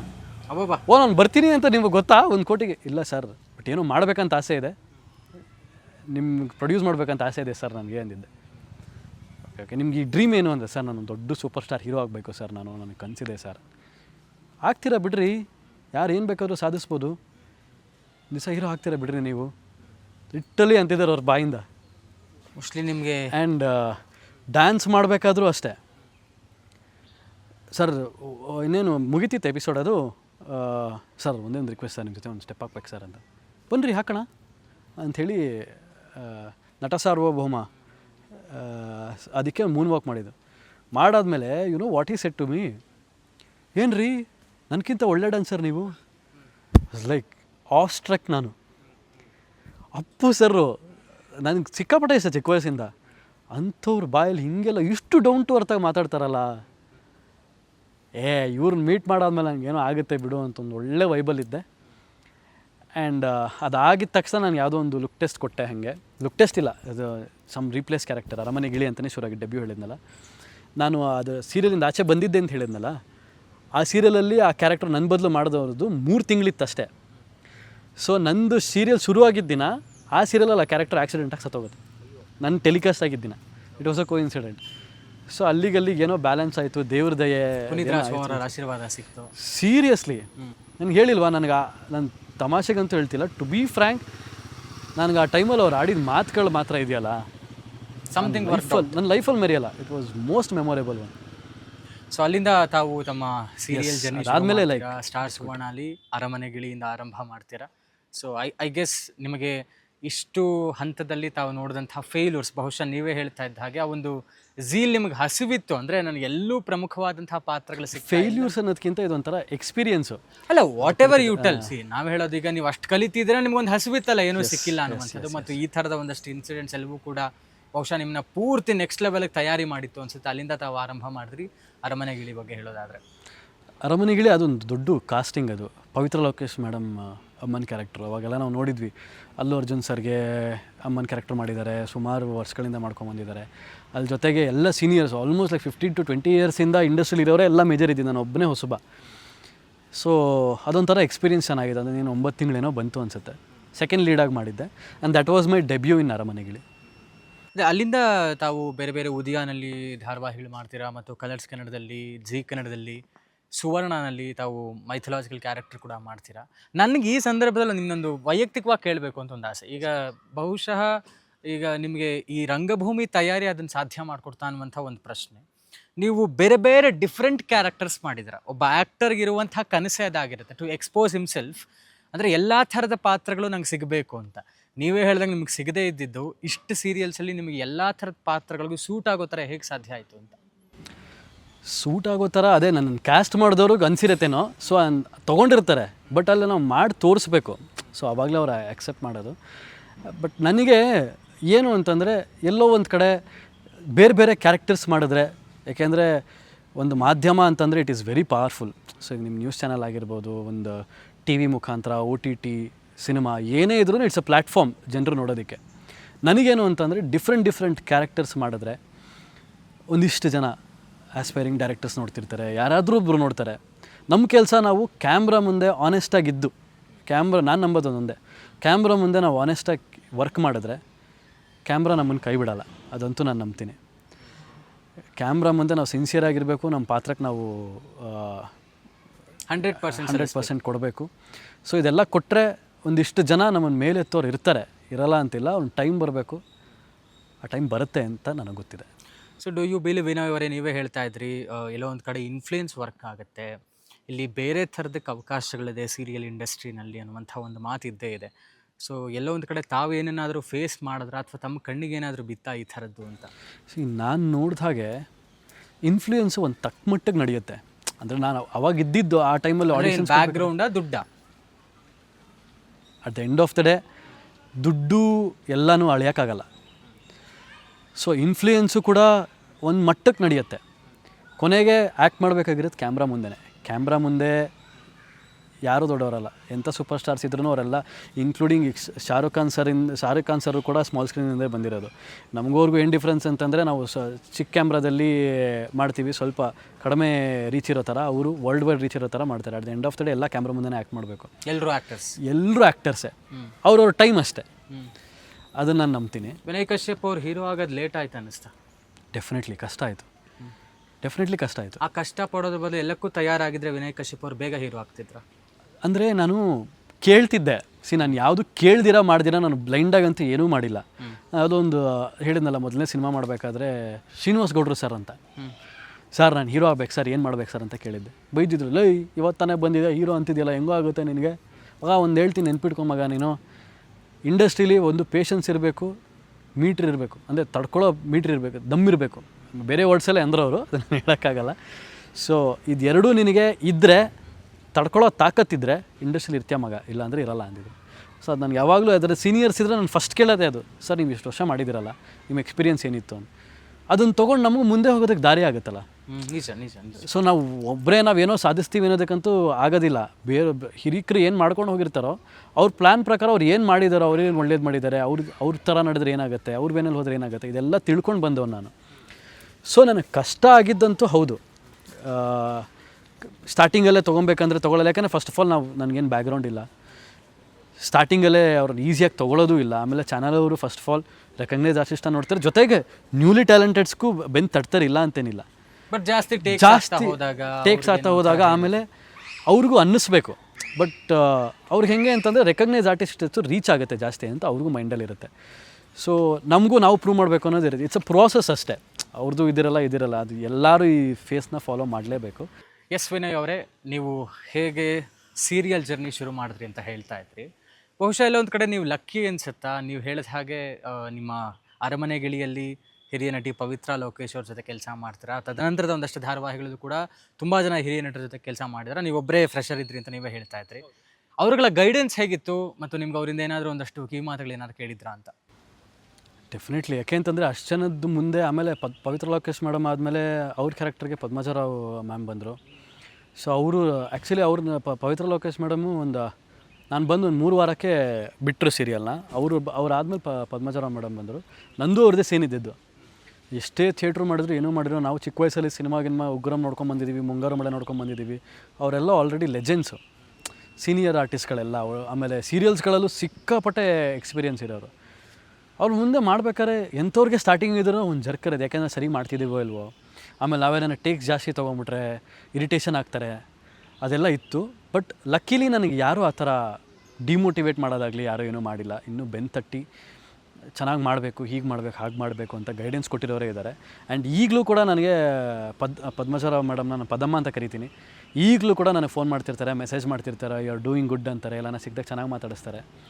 ಸೊ ಎಲ್ಲರೂ ನನಗೆ ಆ ಥರ ವಿಷಯದಲ್ಲಿ ನಾನು ಲಕ್ಕಿನೇ ಅನ್ಬೋದು. ಯಾರೂ ನನಗೆ ಒಂಥರ ಇರಿಟೇಷನ್ ಆಗಲಿ ಆಗೋದು. ಆಮೇಲೆ ನಾನು ಜಾಸ್ತಿ ಸೈಕಲ್ ಹೊಡಿತಿರಲಿಲ್ಲ, ಯಾಕೆಂದರೆ ಸೀನಿಯರ್ ಆರ್ಟಿಸ್ಟ್ ಅಂತ ಇದ್ದಾಗ ಫಸ್ಟೇ ಸೀನ್ ಪೇಪರ್ 100% ಹಿಂದಿನ ದಿನ ನಾನು ಯಾರಾದರೂ ಅಸೋಸಿಯೇಟ್ಸ್ಗಳಿದ್ದರೆ ಸೀನ್ ಪೇಪರ್ ಕಳಿಸಿ ಅಂತ ಅವ್ರು ಕಳಿಸ್ತಾ ಇದ್ರು, ಮರ್ತೋಗಿದ್ರು, ಹಿಂಸೆ ಕೊಟ್ಟು ಸೀನ್ ಪೇಪರ್ ತರಿಸ್ಕೊಂಡು ನನ್ವೇ ಮಾಡ್ಕೋತೀನ ಪ್ರಿಪೇರ್ಡ್ ಆಗಿ ಹೋಗ್ತಿದ್ದೆ. ಆದರೂ ಕೂಡ ಅವರು ನೋಡಿದಾಗ ಒಂದು 2 ಸಲ ಹಾಗೆ ಹಿಂಗೆ ಆಗಿರುತ್ತೆ. ಬಟ್ ವಿತೌಟ್ ಪ್ರಿಪ್ರೇಷನ್ ಅಂತೂ I would never go senior ಆರ್ಟಿಸ್ಟ್ಗಳ ಜೊತೆಗೆ. ಆಗೆಲ್ಲ ಒಂಚೂರು ಅವ್ರ ಮುಂದೆ ಹೆಂಗೋ ಆ ಸೀನ್ ಮುಗಿಸ್ಬಿಟ್ರೆ ಸಾಕಪ್ಪ ಅನ್ನೋ ಥರದ್ದು ಇರ್ತಿತ್ತು ನನಗೆ. ಬಟ್ ಅದು ವೆರಿ ರಾಂಗ್ ಅಂತ ಅವರೇ ಹೇಳ್ಕೊಟ್ರು. ಸೀನಲ್ಲಿ ಇನ್ವಾಲ್ವ್ ಆಗು, ನಾವೆಲ್ಲ ಸೀನಿಯರ್ ಆರ್ಟಿಸ್ಟ್ಗಳು ಅದು ಇದು ಅಂತಲೇ ಬಿಡು, ನಿನ್ನ ಪಾತ್ರ ಏನು ತಿಳ್ಕೊ, ಏನು ಮೆಸೇಜ್ ಕನ್ವೆ ಮಾಡ್ತಿದ್ಯೋ ಮಾಡು, ಈ ಥರ ಎಲ್ಲ ಹೇಳಿ ನನಗೆ ಎಲ್ಲ. ಈಗ ಪ್ರಸ್ತುತವಾಗಿ ತಾವು ಚಿಕ್ಕ ಜಮಾನಿಯಲ್ಲಿ ನಾಯಕ ನಟ ಉದಯಲ್ಲಿ ಬರ್ತಾ ಇರುವಂಥದ್ದು ಮತ್ತು ಝೀ ಕನ್ನಡದಲ್ಲಿ ಬರ್ತಾ ಇರುವಂಥ ತಮಗೆ ಬಹುಶಃ ಒಂದು ಬಿಗ್ಗೆಸ್ಟ್ ಬ್ರೇಕ್ ಅಂತ ಅಂದ್ಕೊಳ್ತೀನಿ. ಆಸ್ ತಾವು ಈ ಮಧ್ಯದಲ್ಲಿ ತೆಲುಗುನಲ್ಲೂ ಕೂಡ ಹೀರೋ ಆಗಿ ಮಾಡ್ತೀರಾ, ಕನ್ನಡದಲ್ಲಿ ಹೀರೋ ಆಗಿ ಮಾಡ್ತಿದ್ದೀರಾ. ಜೊತೆಗೆ ಝೀ ಕನ್ನಡದ ಡಾಕ್ಟರ್ ಕರ್ಣ, ಶ್ರುತಿ ನಾಯ್ಡು ಅವರ ಪ್ರೊಡಕ್ಷನ್ಸ್, ಕಿರಣ್ ರಾಜ್ ಅವರ ನಾಯಕ ನಟರಾಗಿ ಅಭಿನಯ ಮಾಡ್ತಾ ಇದ್ದಾರೆ. ಜೊತೆಗೆ ತಾವು ಸಂಜಯ್ ವಸಿಷ್ಠ ಅನ್ನುವಂಥ ಒಂದು ಅದ್ಭುತವಾದಂತಹ ಪಾತ್ರ ತುಂಬ ಚೆನ್ನಾಗಿ ಬರ್ತಾ ಇದೆ. ಯಾಕೆ ನಾವು ನೋಡ್ತಾ ಇದ್ದೀವಿ, ತಮ್ಮ ಜನಪ್ರಿಯತೆ ಸೋಷಿಯಲ್ ಮೀಡಿಯಾದಲ್ಲಿ ಇರಬಹುದು ಸಿಕ್ಕಾಪಟ್ಟೆ ರೀಚ್ ಆಗ್ತಾ ಇದ್ದಾರೆ. ಎಲ್ಲ ಒಂದು ಕಡೆ ಹೇಳ್ತಾ ಇರುವಂಥದ್ದು, ನೀವೇ ಯಾಕೆ ಹೀರೋ ಆಗಬಾರ್ದಾಗಿತ್ತು, ಹೀರೋ ಥರನೇ ಇದ್ದಾರಲ್ಲ ಸಂಜಯ್ ವಸಿಷ್ಠ ಅಂತ ಹೇಳ್ತಾ ಇರುವಂಥ ಮಾತುಗಳು ಬರ್ತಾ ಇದೆ. ಆ ಪಾತ್ರದ ಬಗ್ಗೆ ಹೇಳೋದಾದರೆ, Karna is a very big project. ಅದು ಬಹುಶಃ ಒಂದು 7-8 ವರ್ಷದ ಹಿಂದೆನೇ ಬರಬೇಕಾಗಿತ್ತು ಝೀಯಲ್ಲಿ. ಸೊ ಅದೇನೋ ತಡ ಆಗ್ತಾ ಬಂದು ಇವಾಗ ಬಂದಿದೆ. ಸೊ ನನಗೂ ಈ ಪ್ರಾಜೆಕ್ಟಲ್ಲಿ ಮಾಡ್ತಿರೋದು ಹೆಮ್ಮೆ ಅಂತೂ ಇದೆ. Hero of course Kiran Raj sir ಸಿಕ್ಕಾಪಟ್ಟೆ ಚೆನ್ನಾಗಿ ನಿಭಾಯಿಸ್ತಾ ಇದ್ದಾರೆ. ಆಮೇಲೆ ಅವ್ರಿಗೂ ಚೆನ್ನಾಗಿ ಜನ ಇಷ್ಟಪಡ್ತಿದ್ದಾರೆ. ಅವ್ರದ್ದು ಇನ್ನೋಸೆನ್ಸ್ ಫೇಸ್ ಅಂತೂ ಎಲ್ಲರೂ ಮನೆಗೆ ಗೆದ್ದಿದೆ. ಈಗಲೂ ನನಗೇನಾದರೂ ಕಮೆಂಟ್ಸ್ಗಳಲ್ಲಿ 1-2-3 ಜನ ಹಾಕ್ತಾರೆ, ಅದು ಬಿಟ್ಟರೆ ಸಂಜಯ್ ನೀನು ಸಿಗುವಂತ ಮೆಸೇಜ್ ಹಾಕೋದು. ಅಷ್ಟು ಟಾರ್ಚರ್ ಕೊಡ್ತಾ ಇದ್ದೀನಿ, ಅಂದರೆ ಅಷ್ಟು ರಫ್ ಆಗಿದ್ದೀನಿ ಅನ್ನೋ ಥರ. ಅಣ್ಣ ಎಲ್ಲ ಕೆಪಬಿಲಿಟಿ ಇದ್ದರೂ ಕೂಡ ಸಹಿಸ್ಕೊಂಡು ಸಂಜಯ್ಗೋಸ್ಕರ, ಮನೆಗೋಸ್ಕರ ಎಲ್ಲ ನುಂಗ್ಕೊಂಡು ಒಂದು ಪಾತ್ರ ಮಾಡ್ತಿದ್ದಾರೆ. ಸೊ ಇದು ನನಗೆ ಬಿಗ್ಗೆಸ್ಟ್ ಬ್ರೇಕು ಅಂತದ್ದು ಹೆಂಗೆ ಹೇಳಬೇಕು ನನಗೆ ಗೊತ್ತಿಲ್ಲ. ಯಾಕೆಂತಂದರೆ ಬರೀ ಶೂಟಿಂಗಲ್ಲೇ ಇದ್ದೀವಿ, ಮೋಸ್ಟ್ ಪ್ರಾಬಬ್ಲಿ ಬರೀ ಕಮೆಂಟ್ಸು ಸೋಷಿಯಲ್ ಮೀಡಿಯಲ್ಲಿ ಮಾತ್ರ ನೋಡ್ತಾ ಇದ್ದೀವಿ. ಬ್ರೇಕ್ ಸಿಕ್ತಾಗ ಎಲ್ಲಾದರೂ ಆಚೆ ಹೋದರೆ ನನಗೆ ಗೊತ್ತಾಗಿಲ್ಲ. ಇಲ್ಲ ಅದನ್ನು ನಾನು that's what I was telling you should go out. At least ಜನಗಳ ಮಧ್ಯೆ ಹೋದಾಗ ನಿಮ್ಗೆ ಬರ್ತಾ ಇರುವಂಥ ಜನಪ್ರಿಯತೆ ಅರ್ಥ ಮಾಡ್ಕೊಳ್ಬೇಕು. ಹೌದು. ಏನು ಸೋಷಿಯಲ್ ಮೀಡಿಯಾ ನೋಡಿದ್ದೆಲ್ಲ ನಿಜನೂ ಆಗಿರಲ್ಲ, ಹಂಗನ್ಬಿಟ್ಟು ಸುಳ್ಳು ಅಂತಾನೂ ಅಲ್ಲ. ಹೌದು ಹೊರಗಡೆ ತಾವು ಹೋದಾಗ ಗೊತ್ತಾಗುತ್ತೆ. ಹೌದು. ಬಟ್ ಕಮೆಂಟ್ಸ್ಗಳಲ್ಲಿ ಆಮೇಲೆ ನನಗೆ ಎವ್ರಿ ಡೇ ಲೈಕ್ 8 to 8:30 ಅಂತೂ ಕಂಟಿನ್ಯೂಸ್ ಕಾಲ್ಸ್ ಅಂತೂ ಬಂದೇ ಬರ್ತಿರುತ್ತೆ. ಸೊ ಅಲ್ಲಿ ನನಗೇನೋ ಅನ್ನಿಸ್ತಿದೆ, ಇಟ್ ಈಸ್ ರೀಚಿಂಗ್ ಎವ್ರಿಬಡಿ ಅಂತ. ಆಮೇಲೆ ಸೋಷಿಯಲ್ ಮೀಡಿಯಾ, ಇನ್ಸ್ಟಾಗ್ರಾಮಲ್ಲಿ ಪ್ರತಿ ಎಪಿಸೋಡ್ ಆಗಿದ ತಕ್ಷಣ, ಪ್ರೋಮೋ ಬಂದಿದ ತಕ್ಷಣ ಎಲ್ಲ ಪೋಸ್ಟ್ಗಳು ಹಾಕೋದು, ಎಲ್ಲ ಮಾಡೋದು. ನಿಮ್ಮ ಫ್ಯಾನ್ ಪೇಜಸ್ಗಳು ಶುರು ಆಗಿರೋದು, ಇದೆಲ್ಲ ನೈಸ್ ಅನಿಸುತ್ತೆ. ಜೊತೆಗೆ ನನಗೆ ಝೀ ಅವರು ಮಾತ್ರ like they are very passionate. ನಮ್ಮ ಝೀ ಚಾನಲ್ ಅಂದರೆ ನನಗೆ ಹೊಸದಲ್ಲ, this is my second project there. ನಂಗೆ ಒಂಥರ ವೆರಿ ಹೋಮ್ಲಿ ಅನ್ಸುತ್ತೆ. ಲೈಕ್ ಹಿಟ್ಲರ್ ಕಲ್ಯಾಣ ಭೂಮಿಗೆ ಬಂದ ಭಗವಂತ ಗೆಸ್ಟ್ ರೋಲ್ ಮಾಡಿದ್ದೆ. ಹಿಟ್ಲರ್ ಕಲ್ಯಾಣ ನಾನು ಮಾಡಿದ್ದೆ ಅದರಲ್ಲಿ. Very very passionate. ಅಂದರೆ ಏನೇ ಮಾಡಿದ್ರು ನಂಬರ್ 1 ಆಗಿರಬೇಕು, ಚೆನ್ನಾಗಿ ಮಾಡಬೇಕು. ನಿಲ್ಲಿಸಬೇಕು, ಒಳ್ಳೊಳ್ಳೆ ಕಂಟೆಂಟ್ಗಳು ಕೊಡಬೇಕು ಅಂತ ಹಸಿವು ಸಿಕ್ಕಾಪಟ್ಟೆ ಇದೆ. ಸೊ ಅವ್ರ ಜೊತೆ ಮಾಡೋದಕ್ಕಂತೂ ನನಗೆ ತುಂಬ ಖುಷಿ ಇದೆ. ಮತ್ತು ಇನ್ನೊಂದು ಪ್ರಶ್ನೆ ಏನಂತ ಹೇಳಿದ್ರೆ, ಈಗ ತಾವು ಒಂದು ಕಡೆ ತೆಲುಗುನಲ್ಲಿ ಹೀರೋ ಆಗಿದ್ದೀರಾ, ಈ ಕಡೆ ಉದಯಾನಲ್ಲಿ ಹೀರೋ ಆಗಿ ಮಾಡ್ತಾ ಇದ್ದೀರಾ, ಮತ್ತು ಯೂಶಲಿ ಸಹಜವಾಗಿ ಎಲ್ರಿಗೂ ಒಂದಿರುತ್ತೆ, ನಾನು ಆದರೆ ಹೀರೋನೇ ಮಾಡಬೇಕು, ಪಾಸಿಟಿವ್ ಕ್ಯಾರೆಕ್ಟ್ರೇ ಮಾಡಬೇಕು ಅಂತ. ಬಟ್ ಈಗ ನಿಮಗಿಲ್ಲಿ Karnali Sanjay Vasishta is portraying like a negative character, ಅಂದರೆ ಕೆಟ್ಟವರಾಗಿ ಕಾಣಿಸ್ಕೊಳ್ತಾ ಇದ್ದೀರಾ. ಇಲ್ಲೊಂದು ಕಡೆ ಅದು ನಿಮ್ಮ ಕರಿಯರ್ಗೆ ಅದು ಡಿಸ್ಟರ್ಬ್ ಆಗಲ್ಲ ಅನ್ಸುತ್ತಾ, ಅಥವಾ ಅದ್ರ ಬಗ್ಗೆ ತಾವು ಯೋಚನೆ ಮಾಡಿಲ್ವಾ? ಇಲ್ಲ, ಆಬ್ವಿಯಸ್ಲಿ ಯೋಚನೆ ಬಂದೇ ಇರುತ್ತೆ. ಯಾಕಂದರೆ ನಾನು ಬಂದಿದ್ದು ಹೀರೋನೇ ಮಾಡಬೇಕು. ಆಮೇಲೆ ಎಲ್ಲರೂ ಹೇಳ್ತಾರೆ, ನೀವು ಹೇಗೆ ಕೇಳ್ತಿರೋ ಪ್ರತಿಯೊಬ್ಬರು ಅದನ್ನೇ ಕೇಳ್ತಾರೆ. ಇವಾಗ ಅದು ವೆರಿ ಕಾಮನ್. ಇವಾಗ ಕಾಮಿಡಿಯನ್ ಮಾಡಿದ್ರೆ ಕಾಮಿಡಿಯನ್ಗೆ ಕರೀತಾರೆ, ಅದೇ ಒಂದು ಜಾನರಿಗೆ ಸ್ಟಿಕ್ ಆನ್ ಆಗ್ಬಿಡ್ತಾರೆ, ಒಂದೇ ಜಾನರಿಗೆ ಸ್ಟಿಕ್ ಆನ್ ಆಗ್ತಾರೆ ಅಂತ. ಸೊ ಇವಾಗೆಲ್ಲ ನನ್ನ ಪ್ರಕಾರ ಅದು ಅವ್ರವ್ರ ಮೈಂಡ್ ಸೆಟ್ಗಳು ಅನಿಸುತ್ತೆ. ಎಲ್ಲ ಎಕ್ಸ್ಪ್ಲೋರ್ ಮಾಡಬೇಕು. ಇರೋದು ಒಂದು ಪ್ಲ್ಯಾಟ್ಫಾರ್ಮ್, ಚೆನ್ನಾಗಿರೋ ಪ್ಲ್ಯಾಟ್ಫಾರ್ಮಲ್ಲಿ ಬ್ರೇಕಿಂಗ್ ದ ಬ್ಯಾರಿಕೇಡ್ಸ್ ಅಂತಾರಲ್ಲ, ಸೊ ಅದನ್ನೇ ಒಂದು ಸರಿ ಯಾಕೆ ಟ್ರೈ ಮಾಡಬಾರ್ದು ಅಂತ ಅನ್ನಿಸ್ತು ನನಗೆ. ಆಮೇಲೆ ಕಥೆನೂ ಹೇಳಿದ್ರು ಸಖತ್ತಾಗಿದೆ ಅಂತ ಅನ್ನಿಸ್ತು. ಯಾವತ್ತೂ ಮಾಡಿರಲಿಲ್ಲ. ಐ ಡೋಂಟ್ ನೋ, ಜನ ನೆಗೆಟಿವ್ ಅಂತ ಕರಿತಿದ್ದಾರೆ, ಮುಂದೆ ಅದು ಪಾಸಿಟಿವ್ ಆಗುತ್ತಾ ಅಥವಾ ಈ ಥರ. ಇದು ಮೋಸ್ಟ್ಲಿ ದ್ವೇಷಕ್ಕೋಸ್ಕರ ಮಾಡ್ತಿರೋದು, ನೆಗೆಟಿವ್ ಅಂತಲೂ ಹೇಳೋಕ್ಕಾಗಲ್ಲ ಅದು. ಬಟ್ ನೋಡೋದಕ್ಕೆ ನೆಗೆಟಿವ್ ಅಂತಲೇ ಇದೆ. But I am enjoying. But personally ನನಗೆ ಕೇಳಬೇಕು ಅಂತಂದರೆ ಇಟ್ಸ್ ಅಬೌಟ್ ಮೈಂಡ್ ಸೆಟ್ ಅಷ್ಟೇ. ವಾಟ್ಸ್ ವಿನೈಸ್ ಮೈಂಡ್ ಸೆಟ್? ಎಲ್ಲ ಥರ ಕ್ಯಾರೆಕ್ಟರ್ಸ್ ಮಾಡಬೇಕು. ಇವಾಗ ನೆಗೆಟಿವ್ ಮಾಡಿದ್ರೆ ಬರೀ ನೆಗೆಟಿವ್ಗೆ ಸ್ಟಿಕ್ ಆನ್ ಆಗ್ತೀವಿ ಅನ್ನೋದೆಲ್ಲ ಅದು ನನ್ನ ಪ್ರಕಾರ ಸುಳ್ಳು. ಇವಾಗ ಈ ಪ್ರಾಜೆಕ್ಟ್ ಮಾಡ್ತೀವಿ, ನೆಕ್ಸ್ಟ್ ಇನ್ನೊಂದಕ್ಕೆ ಏನಾದರೂ ಹೀರೋ ಅದಕ್ಕೆ ಮಾಡ್ತೀವಿ. ಇವಾಗ ನಮ್ಮನ್ನೆಲ್ಲ ನೋಡಿರ್ತಾರಲ್ವಾ, ಒಂದಕ್ಕೆ ಕರೀತಾರೆ ಅನ್ನೋದೆಲ್ಲ ಕಾಮನ್ ಆಗಿರುತ್ತೆ. ಬಟ್ ನನ್ನ ಪ್ರಕಾರ ಹಾಗಿಲ್ಲ. Rather than cinema, serials actual ಆಗಿ ಮನೆಗಳಿಗೆ ತಲುಪುತ್ತೆ ಅಂತ. ಹೌದು, small screen it self is like that ಅಲ್ವಾ, ಎಲ್ಲರಿಗೂ ನೀವು ಬಹಳ ಬೇಗ ಹತ್ತಿರ ಆಗ್ತೀರಾ ಅಂತ. ಅಂಥದ್ರಲ್ಲಿ ವಿನಯ್ ಸಕ್ಸಸ್ ಆಗ್ತಿದ್ದಾರೆ ಅನ್ಸುತ್ತಾ? ಈ ಸಕ್ಸಸ್ ಅನ್ನೋದು ದೊಡ್ಡ ಮಾತು. ಸಕ್ಸಸ್ ಅನ್ನೋದು ಆ್ಯಕ್ಚುಲಿ ತಲೆಗೆ ಹೋಗಲೇಬಾರ್ದು. ಮನೆಗೆ ರೀಚ್ ಆಗಿ ಜನ ನನ್ನ ಕ್ಯಾರೆಕ್ಟರ್ನ ಇಷ್ಟಪಟ್ಟರೆ ಅದೇ ನನಗೆ ಖುಷಿ ಅಷ್ಟೇ. ಅದ್ರ ಜೊತೆಗೆ ಅವ್ರು ಏನೇ ನನಗೆ ಬರೋ ಎಕ್ಸ್ಪೀರಿಯನ್ಸ್ಗಳನ್ನೆಲ್ಲ ತೊಗೊಂಡು ಒಂದೊಳ್ಳೆ ಕಂಟೆಂಟ್ ಸಿನಿಮಾಗಳು ಮಾಡಬೇಕು. ಸಿನಿಮಾಗಳಿಗೆ ಸದ್ಯಕ್ಕೆ ಯಾವುದಾದ್ರೂ ಮಾತುಕತೆಯಲ್ಲಿ ಇದೆಯಾ ಅಥವಾ ಏನಾದ್ರು? ಇಲ್ಲ, ಸದ್ಯಕ್ಕೆ ಇದರಲ್ಲೇ ಬ್ಯುಸಿ ಇದ್ದೀನಿ. ಯಾಕೆಂದರೆ ಎಲ್ಲೂ ಓಡಾಡೋದಕ್ಕಾಗ್ತಿಲ್ಲ ನನಗೆ. ಕಂಪ್ಲೀಟ್ ಮಂತು ನಾನು ಸೀರಿಯಲ್ಸ್ಗೆ ಆಗಿದ್ದೀನಿ. ಇವಾಗ ಮೈಕ್ರೋ ಸೀರೀಸ್ಗೆ ಒಂದು ಎಷ್ಟೊಂದು ಜನದ್ದು ಬಂದಿದೆ, ಡೇಟ್ಸ್ ಕ್ಲಾಶ್ ಆಗಿರೋದ್ರಿಂದ ನನಗದು ಆಗಲಿಲ್ಲ. ಬರೋ ಮುಂದಿನ ತಿಂಗಳುಗಳಲ್ಲಿ ಮಾಡಬೇಕು ನಾನು, ವೆಬ್ ಸೀರೀಸ್ಗಳಾಗಲಿ ಎಲ್ಲ ಮಾಡೋದೆಲ್ಲ ಮಾಡಬೇಕು. ಬಟ್ ಅಲ್ಟಿಮೇಟ್ಲಿ ನನಗೆ ಗೋಲ್ ಇರೋದೇ ಸಿನಿಮಾ ವೆಬ್ ಸೀರೀಸ್ಗಳು, ಲೈಕ್ OTT ಪ್ಲ್ಯಾಟ್ಫಾರ್ಮ್ಸ್, ಒಳ್ಳೊಳ್ಳೆ ಕಂಟೆಂಟ್ ಸಿನಿಮಾಗಳು ಮಾಡಬೇಕು. ಮೇಜರ್ಲಿ ಎಲ್ಲರ ಮನೆಗೂ ರೀಚ್ ಆಗಬೇಕು, ನನ್ನ ಕೆಪಬಿಲಿಟಿ ಏನು ಅಂತ ತೋರಿಸ್ಬೇಕು ಅನ್ನೋದು ನನಗೆ ಮೇಜರಾಗಿದೆ. ಜೊತೆಗೆ ಹೀರೋ ಮಾಡಬೇಕನ್ನೋದು ಮೈಂಡಲ್ಲಿದೆ. ಎಕ್ಸಾಂಪಲ್, ನನಗೆ ಡಾಲಿ ಧನಂಜಯ್ ಸರ್ ತಗೊಳ್ಳಿ, ಅವರು ಬ್ರೇಕಿಂಗ್ ದ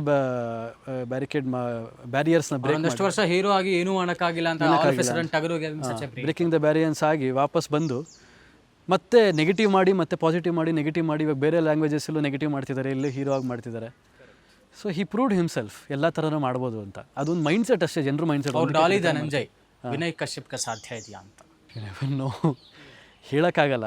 ಯಾಕೆ ಅಂತಂದರೆ ನನಗೆ ಇವಾಗ ಎಲ್ಲರೂ ಕೂಡ ಚಾಕ್ಲೇಟ್ ಬಾಯ್ ಅಂತ ನಾನು ಅದನ್ನ ಕೇಳ ಅನ್ಕೊಂಡೆ. ಬಹಳ ಮುದ್ದಾಗಿದ್ರೆ ನೋಡೋಕೆ, ಸೋ ಹ್ಯಾಂಡ್ಸಮ್. ಬಟ್ ವಿಲನ್ನು ಈ ಕಡೆ ಮೈಥಾಲಜಿಕಲ್ ಕ್ಯಾರೆಕ್ಟರ್ ಮಾಡ್ತೀರಾ, ಹೀರೋ ಆಗಿದ್ದೀರಾ, ಹೆಂಗೆ ಅಕ್ಸೆಪ್ಟ್ ಮಾಡಬೇಕು ವಿನಯ್ನ ಅಂತ? ಪಾತ್ರಗಳು ಹೇಗೆ ಬರುತ್ತೋ ಅದನ್ನು ಎಂಜಾಯ್ ಮಾಡ್ಕೊಂಡು ಹೋದರೆ ಸಾಕು ಅಷ್ಟೇ. ನನಗೆ ಯಾವ್ದು ಬರುತ್ತೋ ಎಲ್ಲ ಥರನೂ ನಾನು ಪಾತ್ರಗಳು ಮಾಡಿ, ನನ್ನ ಮೇಜರ್ ಏನು ಅಂತಂದರೆ ಎಂಟರ್ಟೈನ್ ಮಾಡಿ ಜನರನ್ನ ಎಂಟರ್ಟೈನ್ ಮಾಡಬೇಕು. ಅದೇ ನನ್ನ ಮೇಜರ್ ಪ್ರೊಫೆಷನ್ನು. ಸೊ ಅದನ್ನು ನಾನು ಡಿಫ್ರೆಂಟ್ ರೋಲ್ಸ್ನ ಎಕ್ಸ್ಪ್ಲೋರ್ ಮಾಡಬೇಕು ಅಂತ ಇಷ್ಟಪಡ್ತೀನಿ. ಎಲ್ಲ ಥರ ಪ್ಲ್ಯಾಟ್ಫಾರ್ಮ್ಸಲ್ಲೂ ಇರಬೇಕು, ಮೈಕ್ರೋ ಸೀರೀಸು ಮಾಡಬೇಕು. ಸರಿ, ಎಕ್ಸ್ಪ್ಲೋರ್ ಮಾಡೋ ಭರದಲ್ಲಿ ಕಾದಿದ್ದೇನಾದರೂ ಜಾಸ್ತಿ ಆಗಿಬಿಟ್ರೆ, ಟೈಮ್ ವೇಸ್ಟ್ ಆಗಿಬಿಟ್ರೆ, I don't know how old are you, ಅದನ್ನು ನಾವು ನಮ್ಮ ವೀಕ್ಷಕರಿಗೂ ಹೇಳೋದು ಇಲ್ಲ. ಬಟ್ ಸ್ಟಿಲ್, ಯಾಕಂದರೆ ಎಲ್ಲರಿಗೂ ವಯಸ್ಸಿನ ಮಿತಿ ಅಂತ ಒಂದಷ್ಟಿರುತ್ತೆ. ನೀವು ಹಿಂಗೆ ಎಕ್ಸ್ಪ್ಲೋರ್ ಮಾಡೋ ಭರದಲ್ಲಿ ಟೈಮ್ ವೇಸ್ಟ್ ಮಾಡಿಬಿಟ್ರೆ? ದೇವ್ರ ದಯದಿಂದ ಆ ಥರ ಏನು ಟೈಮ್ ವೇಸ್ಟ್ ಅಂತೂ ಎಲ್ಲೂ ಆಗ್ತಿಲ್ಲ. ಟೈಮ್ ವೇಸ್ಟ್ ಮಾಡೋ ಥರ ನನ್ನ ಮೈಂಡ್ ಸೆಟ್ಟು ಇಲ್ಲ. So I would have prepared. ಇವಾಗ ನೆಕ್ಸ್ಟ್ ಏನು ಮಾಡಬೇಕು ಅಂತ ಅಟ್ಲೀಸ್ಟ್ ತುಂಬಾ ಯೋಚನೆ ಮಾಡಲ್ಲ, ಗೋ ವಿತ್ ಅ ಫ್ಲೋ ಅಂತಲೂ ಇರುತ್ತೆ. ಬಟ್ ಒಂದು ಪ್ಲ್ಯಾನ್ ಇರುತ್ತೆ. ನಾನು ವಿತೌಟ್ ಪ್ಲ್ಯಾನಿಂಗ್ ಅಂತೂ ನಾನು ಏನೂ ಮಾಡಲ್ಲ. ಓಕೆ, ಬ್ಲ್ಯಾಂಕಾಗಿ ಬ್ಲ್ಯಾಂಕಾಗಂತೂ ಇರಲ್ಲ. ಬಂದಿದೆ ತೊಗೊಳೋಣ ಮಾಡೋಣ ಅನ್ನೋದಿಲ್ಲ. ಇವಾಗ ಯಾವುದೋ ಒಂದು ಒಪ್ಕೊಂಡಿದ್ದೀನಿ ಅಂತಂದರೆ ಅದಕ್ಕೇನಾದರೂ ಮುಂದೆ ಯೂಸ್ ಆಗುತ್ತೆ ಅಂದಿದ್ದರೆ ಮಾತ್ರ ಒಪ್ಕೋತೀನಿ. ಬಿಟ್ಟರೆ ಬಹಳ ಕ್ಯಾಲ್ಕುಲೇಟಿವ್ ಆಗಿದೆ, ವೆರಿ ಕ್ಯಾಲ್ಕುಲೇಟಿವ್. ಹತ್ತತ್ರ ಇನ್ನೊಂದು 4-5 ತಿಂಗಳಾದಮೇಲೆ ಏನಿರುತ್ತೆ, ಏನಾಗ್ಬೋದು, ಇದು ಮಾಡಿದ್ರೆ ಹೆಂಗೆ ಹೋಗ್ತೀನಿ, ಇದರಿಂದ ಏನಾಗುತ್ತೆ, ಅದೆಲ್ಲ ಕ್ಯಾಲ್ಕುಲೇಟ್ ಮಾಡಿ ಒಪ್ಕೋತೀನಿ. ಸೊ ಹಾಗಾಗಿ ನನಗೆ ಟೈಮ್ ವೇಸ್ಟ್ ಅನ್ನೋದಕ್ಕೆ ಅವಕಾಶ ನನಗೆ ನಾನು ಮಾಡ್ಕೊಳ್ಳಲ್ಲ. It depends on individuals. Sir, ಈಗಿರುವಂಥ ಕಾಂಪಿಟೇಟಿವ್ ಇಂಡಸ್ಟ್ರಿಯಲ್ಲಿ ಮನೆಗೆ ಹೀರೋ ಆಗಿಬಿಟ್ಟಿದ್ದಾರೆ ಇನ್ಸ್ಟಾಗ್ರಾಮ್ ಬಂದಮೇಲೆ. ಸೊ ಒಂದಷ್ಟು ಜನ ಬಹಳ ಪ್ರಾಮಾಣಿಕವಾಗಿ ನಿಮ್ಮ ಥರನೇ ಒಂದಷ್ಟು ತರಬೇತಿ ತೊಗೊಂಡು ಕಷ್ಟಪಟ್ಕೊಂಡು ಪ್ರಾಮಾಣಿಕವಾಗಿ ಕಾಯ್ತಾ ಇರುವಂಥವ್ರಿಗೆ ಅವಕಾಶ ಸಿಗೋದಕ್ಕಿಂತ ಈ ಥರದವ್ರಿಗೆ ಹೆಚ್ಚಿನ ಅವಕಾಶಗಳು ಓವರ್ ನೈಟ್ ಫೇಮ್ನಲ್ಲಿ. ಸೊ ಒಂದಷ್ಟು ಜನ ಆಸ್ಪೈರಿಂಗ್ ಆಗಿ ಉದಯೋನ್ಮುಖ ನಟ ನಟಿಯರಾಗಬೇಕು ಅಂತಿರೋರಿಗೆ ಏನಾದ್ರು ಒಂದು ಕಿವಿ ಮಾತು ಹೇಳ್ತೀರಾ ಅಂತ? ಯಾಕೆ ನೀವು ಕಷ್ಟಪಟ್ಟು ಬಂದಿದ್ದೀರಾ, ನೀವು ಅವಕಾಶ ವಂಚಿತರಾದ್ರಿ, ಕಡೆಗೆ ನೀವೇ ಹುಡ್ಕೊಂಡ್ರಿ, ಎಲ್ಲವೂ ನಿಮ್ಮ ಸ್ವಪ್ರಯತ್ನ, ಅಫ್ಕೋರ್ಸ್ ತಮ್ಮ ಶ್ರಮದಿಂದನೇ ಎಲ್ಲವೂ ಸಿಕ್ಕಿರೋದು. ಈಗ ನಾನು ಏನೇ ಮಾಡಿದ್ದೀನಿ ಅಂತ ಅನ್ನೋದು ಅದಕ್ಕೆ ನಾನೇ ಕಾರಣ. ಸೊ ಇವಾಗ ಸಪೋಸ್ ಹೇಳ್ಬೋದು ಇಂಡಸ್ಟ್ರಿ ಹಾಗಿದೆ ಹಿಂಗಿದೆ, ಹಂಗೆ ಮಾಡಬೇಕು ಹಿಂಗೆ ಮಾಡಬೇಕು ಅಂತ. At the end of the day ನಾವು ಚೂಸ್ ಮಾಡಿರೋ ಪ್ರೊಫೆಷನ್. ಎಕ್ಸಾಕ್ಟ್ಲಿ. ಸೊ ನಾವು ಇಷ್ಟಪಟ್ಟೇ ಮಾಡಬೇಕು. ಇಷ್ಟಪಟ್ಟು ಏನಾದರೂ ವರ್ಕೌಟ್ ಆಗ್ತಿಲ್ಲ ಅಂತಂದರೆ ಬ್ಯಾಕ್ವರ್ಡ್ ಹೋದರೆ ಅದು ಬಂದಿರೋ ಪ್ರಯೋಜನವೇ ಇಲ್ಲ. ಸೊ ಇವಾಗ ಬರೋ ಆ್ಯಕ್ಟರ್ಸ್ಗಳಿಗೆ ನಾನು ಅಷ್ಟು ಹೇಳೋಷ್ಟೇ ನಾನೇನು ದೊಡ್ಡವನಲ್ಲ, ಎಲ್ಲ ಅವರವರೇ ತಿಳ್ಕೊಂಡಿರ್ತಾರೆ. ಅಲ್ಲ, ನಿಮ್ಮ ಎಕ್ಸ್ಪೀರಿಯನ್ಸಲ್ಲಿ ಹೇಳಿ ಅಂತ, ಇವಾಗ what you have done till day. ಇವಾಗ ಬರ್ತಾರೆ ಇಲ್ಲ ಅಂತ ನಾನು ಇರೋದನ್ನು ಫ್ರ್ಯಾಂಕಾಗಿ ಹೇಳ್ತೀನಿ. ಈಗೆಲ್ಲ ಬರೀ ಫಾಲೋವರ್ಸ್ ನೋಡಿಕೊಂಡು ಅದು ಮಾಡಿಬಿಟ್ರೆ ನಾವು ಐ ಡೋಂಟ್ ನೋ, ಸೆಲೆಬ್ರಿಟೀಸ್ಗಳಿಗೂ ಆ್ಯಕ್ಟರ್ಸ್ಗಳಿಗೂ ಡಿಫ್ರೆನ್ಸ್ ಇದೆ. ಸೆಲೆಬ್ರಿಟೀಸ್ ಅಂದರೆ ಇವಾಗ ಟಿಕ್ಟಾಕ್ಗಳು ಮಾಡಿಕೊಂಡು ಆಮೇಲೆ ಅದನ್ನೇ ನಾವು ಈ ಪದದ ಅರ್ಥನೇ ತಿಳ್ಕೊಳ್ದಿರೋರು ಇದ್ದಾರೆ. ಆಮೇಲೆ ನಾನೇನೋ ಹುಚ್ಚುಚ್ಚಂಗೆ ಹಾಡಿದ್ರೆ ಅವಕಾಶ ಕೊಡ್ತಾರೆ. ಫಾಲೋವರ್ಸ್ ಇದ್ರೆ ಅವಕಾಶ ಕೊಡ್ತಾರೆ. ಫಾಲೋವರ್ಸ್ ಇದ್ರೆ ಅಡ್ವಾಂಟೇಜ್ ಇದೆ, ಬಟ್ ಅದೇ ಆ್ಯಕ್ಟಿಂಗ್ ಆಗಲ್ಲ. ಅಭಿನಯ ಬೇರೆ ಅಲ್ಲ, ಫೋನ್ ಮುಂದೆ ಮಾಡೋಕ್ಕೂ ಕ್ಯಾಮ್ರಾ ಮುಂದೆ ಮಾಡೋಕ್ಕೂ ತುಂಬ ಡಿಫ್ರೆನ್ಸ್ ಇದೆ. ಇವಾಗ ಬರೋ ಆ್ಯಕ್ಟರ್ಸ್ಗಳಿಗೆ ನಾನೇನು ಹೇಳ್ತೀನಿ ಅಂತಂದರೆ, ಪೇಷನ್ಸ್ ಇಟ್ಕೊಳ್ಳಿ, ಕ್ಲಾರಿಟಿಯಿಂದ ಬನ್ನಿ, ಕನ್ನಡನ ಸ್ಪಷ್ಟವಾಗಿ ಮಾತಾಡೋದನ್ನು ಕಲ್ತ್ಕೊಂಡು ಬನ್ನಿ. ಮೊದಲನೇದು ಬಹಳ ಮುಖ್ಯ, ಕನ್ನಡನ ಸ್ಪಷ್ಟವಾಗಿ ಮಾತಾಡ್ಕೊಂಡು ಬನ್ನಿ. ಹೆಂಗೆ ಮಾತಾಡಬೇಕು, ಡೈಲಾಗ್ ಡೆಲಿವರಿ ಏನೋ ಅದೆಲ್ಲ ಪ್ರತಿಯೊಂದು ಕಲ್ತ್ಕೊಂಡು ಬನ್ನಿ, ಒಳ್ಳೆಯದಾಗುತ್ತೆ ಅಂತ ಹೇಳ್ತೀನಿ ಅಷ್ಟೇ. ಅದು ಬಿಟ್ಟರೆ ಯಾಕೆಂದರೆ ಬೇರೆ ಯಾರಿಗೂ ನಾವು ಸಜೆಷನ್ ಮಾಡೋಕ್ಕಾಗೋದಿಲ್ಲ. ಯಾಕೆಂದರೆ ಈಗ ಸಪೋಸ್ ನಾವು ಥಿಯೇಟ್ರ್ ಮಾಡಿದ್ದೀವಿ, ಥಿಯೇಟ್ರಿಂದ ಬಂದಿದ್ದೀವಿ, ನಾವೊಂದು ಅಲ್ಲೇನೋ ಮಾಡಿದ್ದೀವಿ ಅನ್ನೋದಿದೆ. ಇವಾಗ ಥಿಯೇಟ್ರ್ ಮಾಡ್ಕೊಂಡು ಬಂದವರೇ ಗೆಲ್ಲಬೇಕು ಅನ್ನೋದು ಇಲ್ಲ. ಇವಾಗ ಸುಮ್ಮನೆ ಏನೂ ನಾಲೆಡ್ಜ್ ಇಲ್ದೇ ಕ್ಯಾಮ್ರಾ ಮುಂದೆ ಬಂದು ಗೆದ್ದಿರೋರು ಇದ್ದಾರೆ. ಸೊ ಅದು ಅವ್ರಿಗೆ ಟ್ಯಾಲೆಂಟ್ ಹೆಂಗೆ ಬರುತ್ತೆ ಹೇಳೋಕ್ಕಾಗಲ್ಲ. ಬಂದರೆ ಒಂಚೂರು ಪೇಷನ್ಸ್ ಇಟ್ಕೊಳ್ಳಿ, ಹಾರ್ಡ್ ವರ್ಕ್ ಮಾಡಿ, ಕನ್ನಡ ಭಾಷೆ ಚೆನ್ನಾಗಿ ಮಾತಾಡಿ. ಆ್ಯಕ್ಟರ್ ವಿನಯ್ ಕಶ್ಯಪ್ ಅವರಿಗೆ ಬೇರೆ ಏನೇನು ಹಾಬೀಸ್ ಇದೆ, ಏನೇನು ಮಾಡ್ತಾರೆ ತಮ್ಮ ಡೈಲಿ ಲೈಫಲ್ಲಿ, ಅಥವಾ ಮುಂಚೆ ಏನು ಮಾಡ್ತಿದ್ರು? ಈಗಂತೂ ಸಮಯ ಅಲ್ಲ, ಬಿಡುವಿಲ್ಲ, ಸಿಕ್ಕಾಪಟ್ಟೆ ಬಿಸಿ ಶೂಟಿಂಗಲ್ಲಿ. ಸೊ ಏನೇನು ಮಾಡ್ತಾರೆ ವಿನಯ್ ಅವ್ರಿಗೆ, ಏನು ಹಾಬೀಸ್ ಇದೆ ಅಂತ? ಟು ಬಿ ಫ್ರ್ಯಾಂಕ್, ಹಾಬೀಸ್ ಅನ್ನೋದೆಲ್ಲ ತಲೆಯಿಂದನೇ ತೆಗೆದುಬಿಟ್ಟಿದ್ದೀನಿ ನಾನು.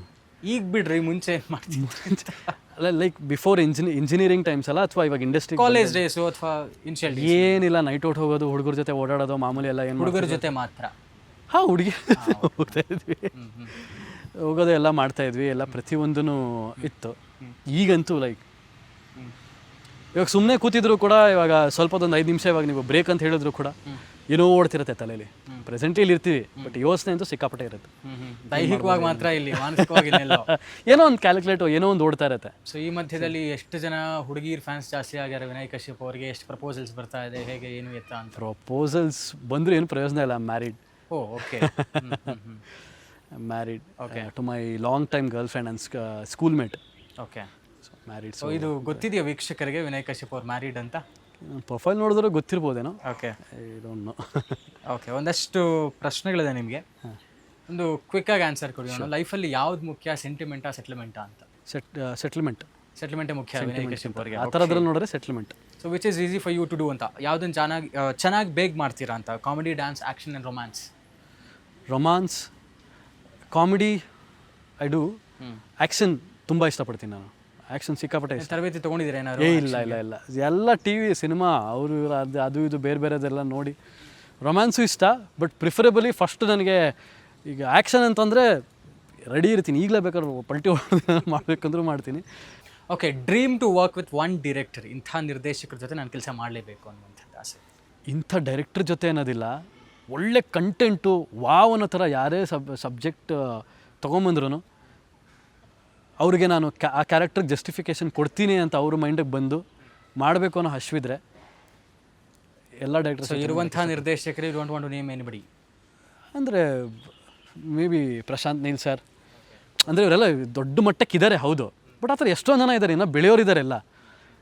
ಸೊ ಎಲ್ಲರ ಜೊತೆನೂ ಮಾಡಬೇಕು ಅಂದಿನ ಆಸ್ಪೈರಿಂಗ್ ಡೈರೆಕ್ಟರ್ಸ್ ಯಾರ್ಯಾರು ಇದ್ದಾರೋ ಪ್ರತಿಯೊಬ್ಬರ ಜೊತೆನೂ ಒಳ್ಳೆ ಕಂಟೆಂಟು, ನನ್ನನ್ನು ಯಾರು ಚೆನ್ನಾಗಿ ತೋರಿಸ್ತಾರೋ ಅವ್ರ ಜೊತೆ ಎಲ್ಲರ ಜೊತೆ ಕೆಲಸ ಮಾಡೋಕ್ಕೆ ಇಷ್ಟಪಡ್ತೀನಿ. ಓಕೆ, ಟಿಕೆಟ್ ಇಲ್ದಂಗೆ ಯಾವತ್ತಾದರೂ ಬಸ್ ಅಥವಾ ಟ್ರೈನಲ್ಲಿ ಪ್ರಯಾಣ ಮಾಡಿದ್ದೀರಾ?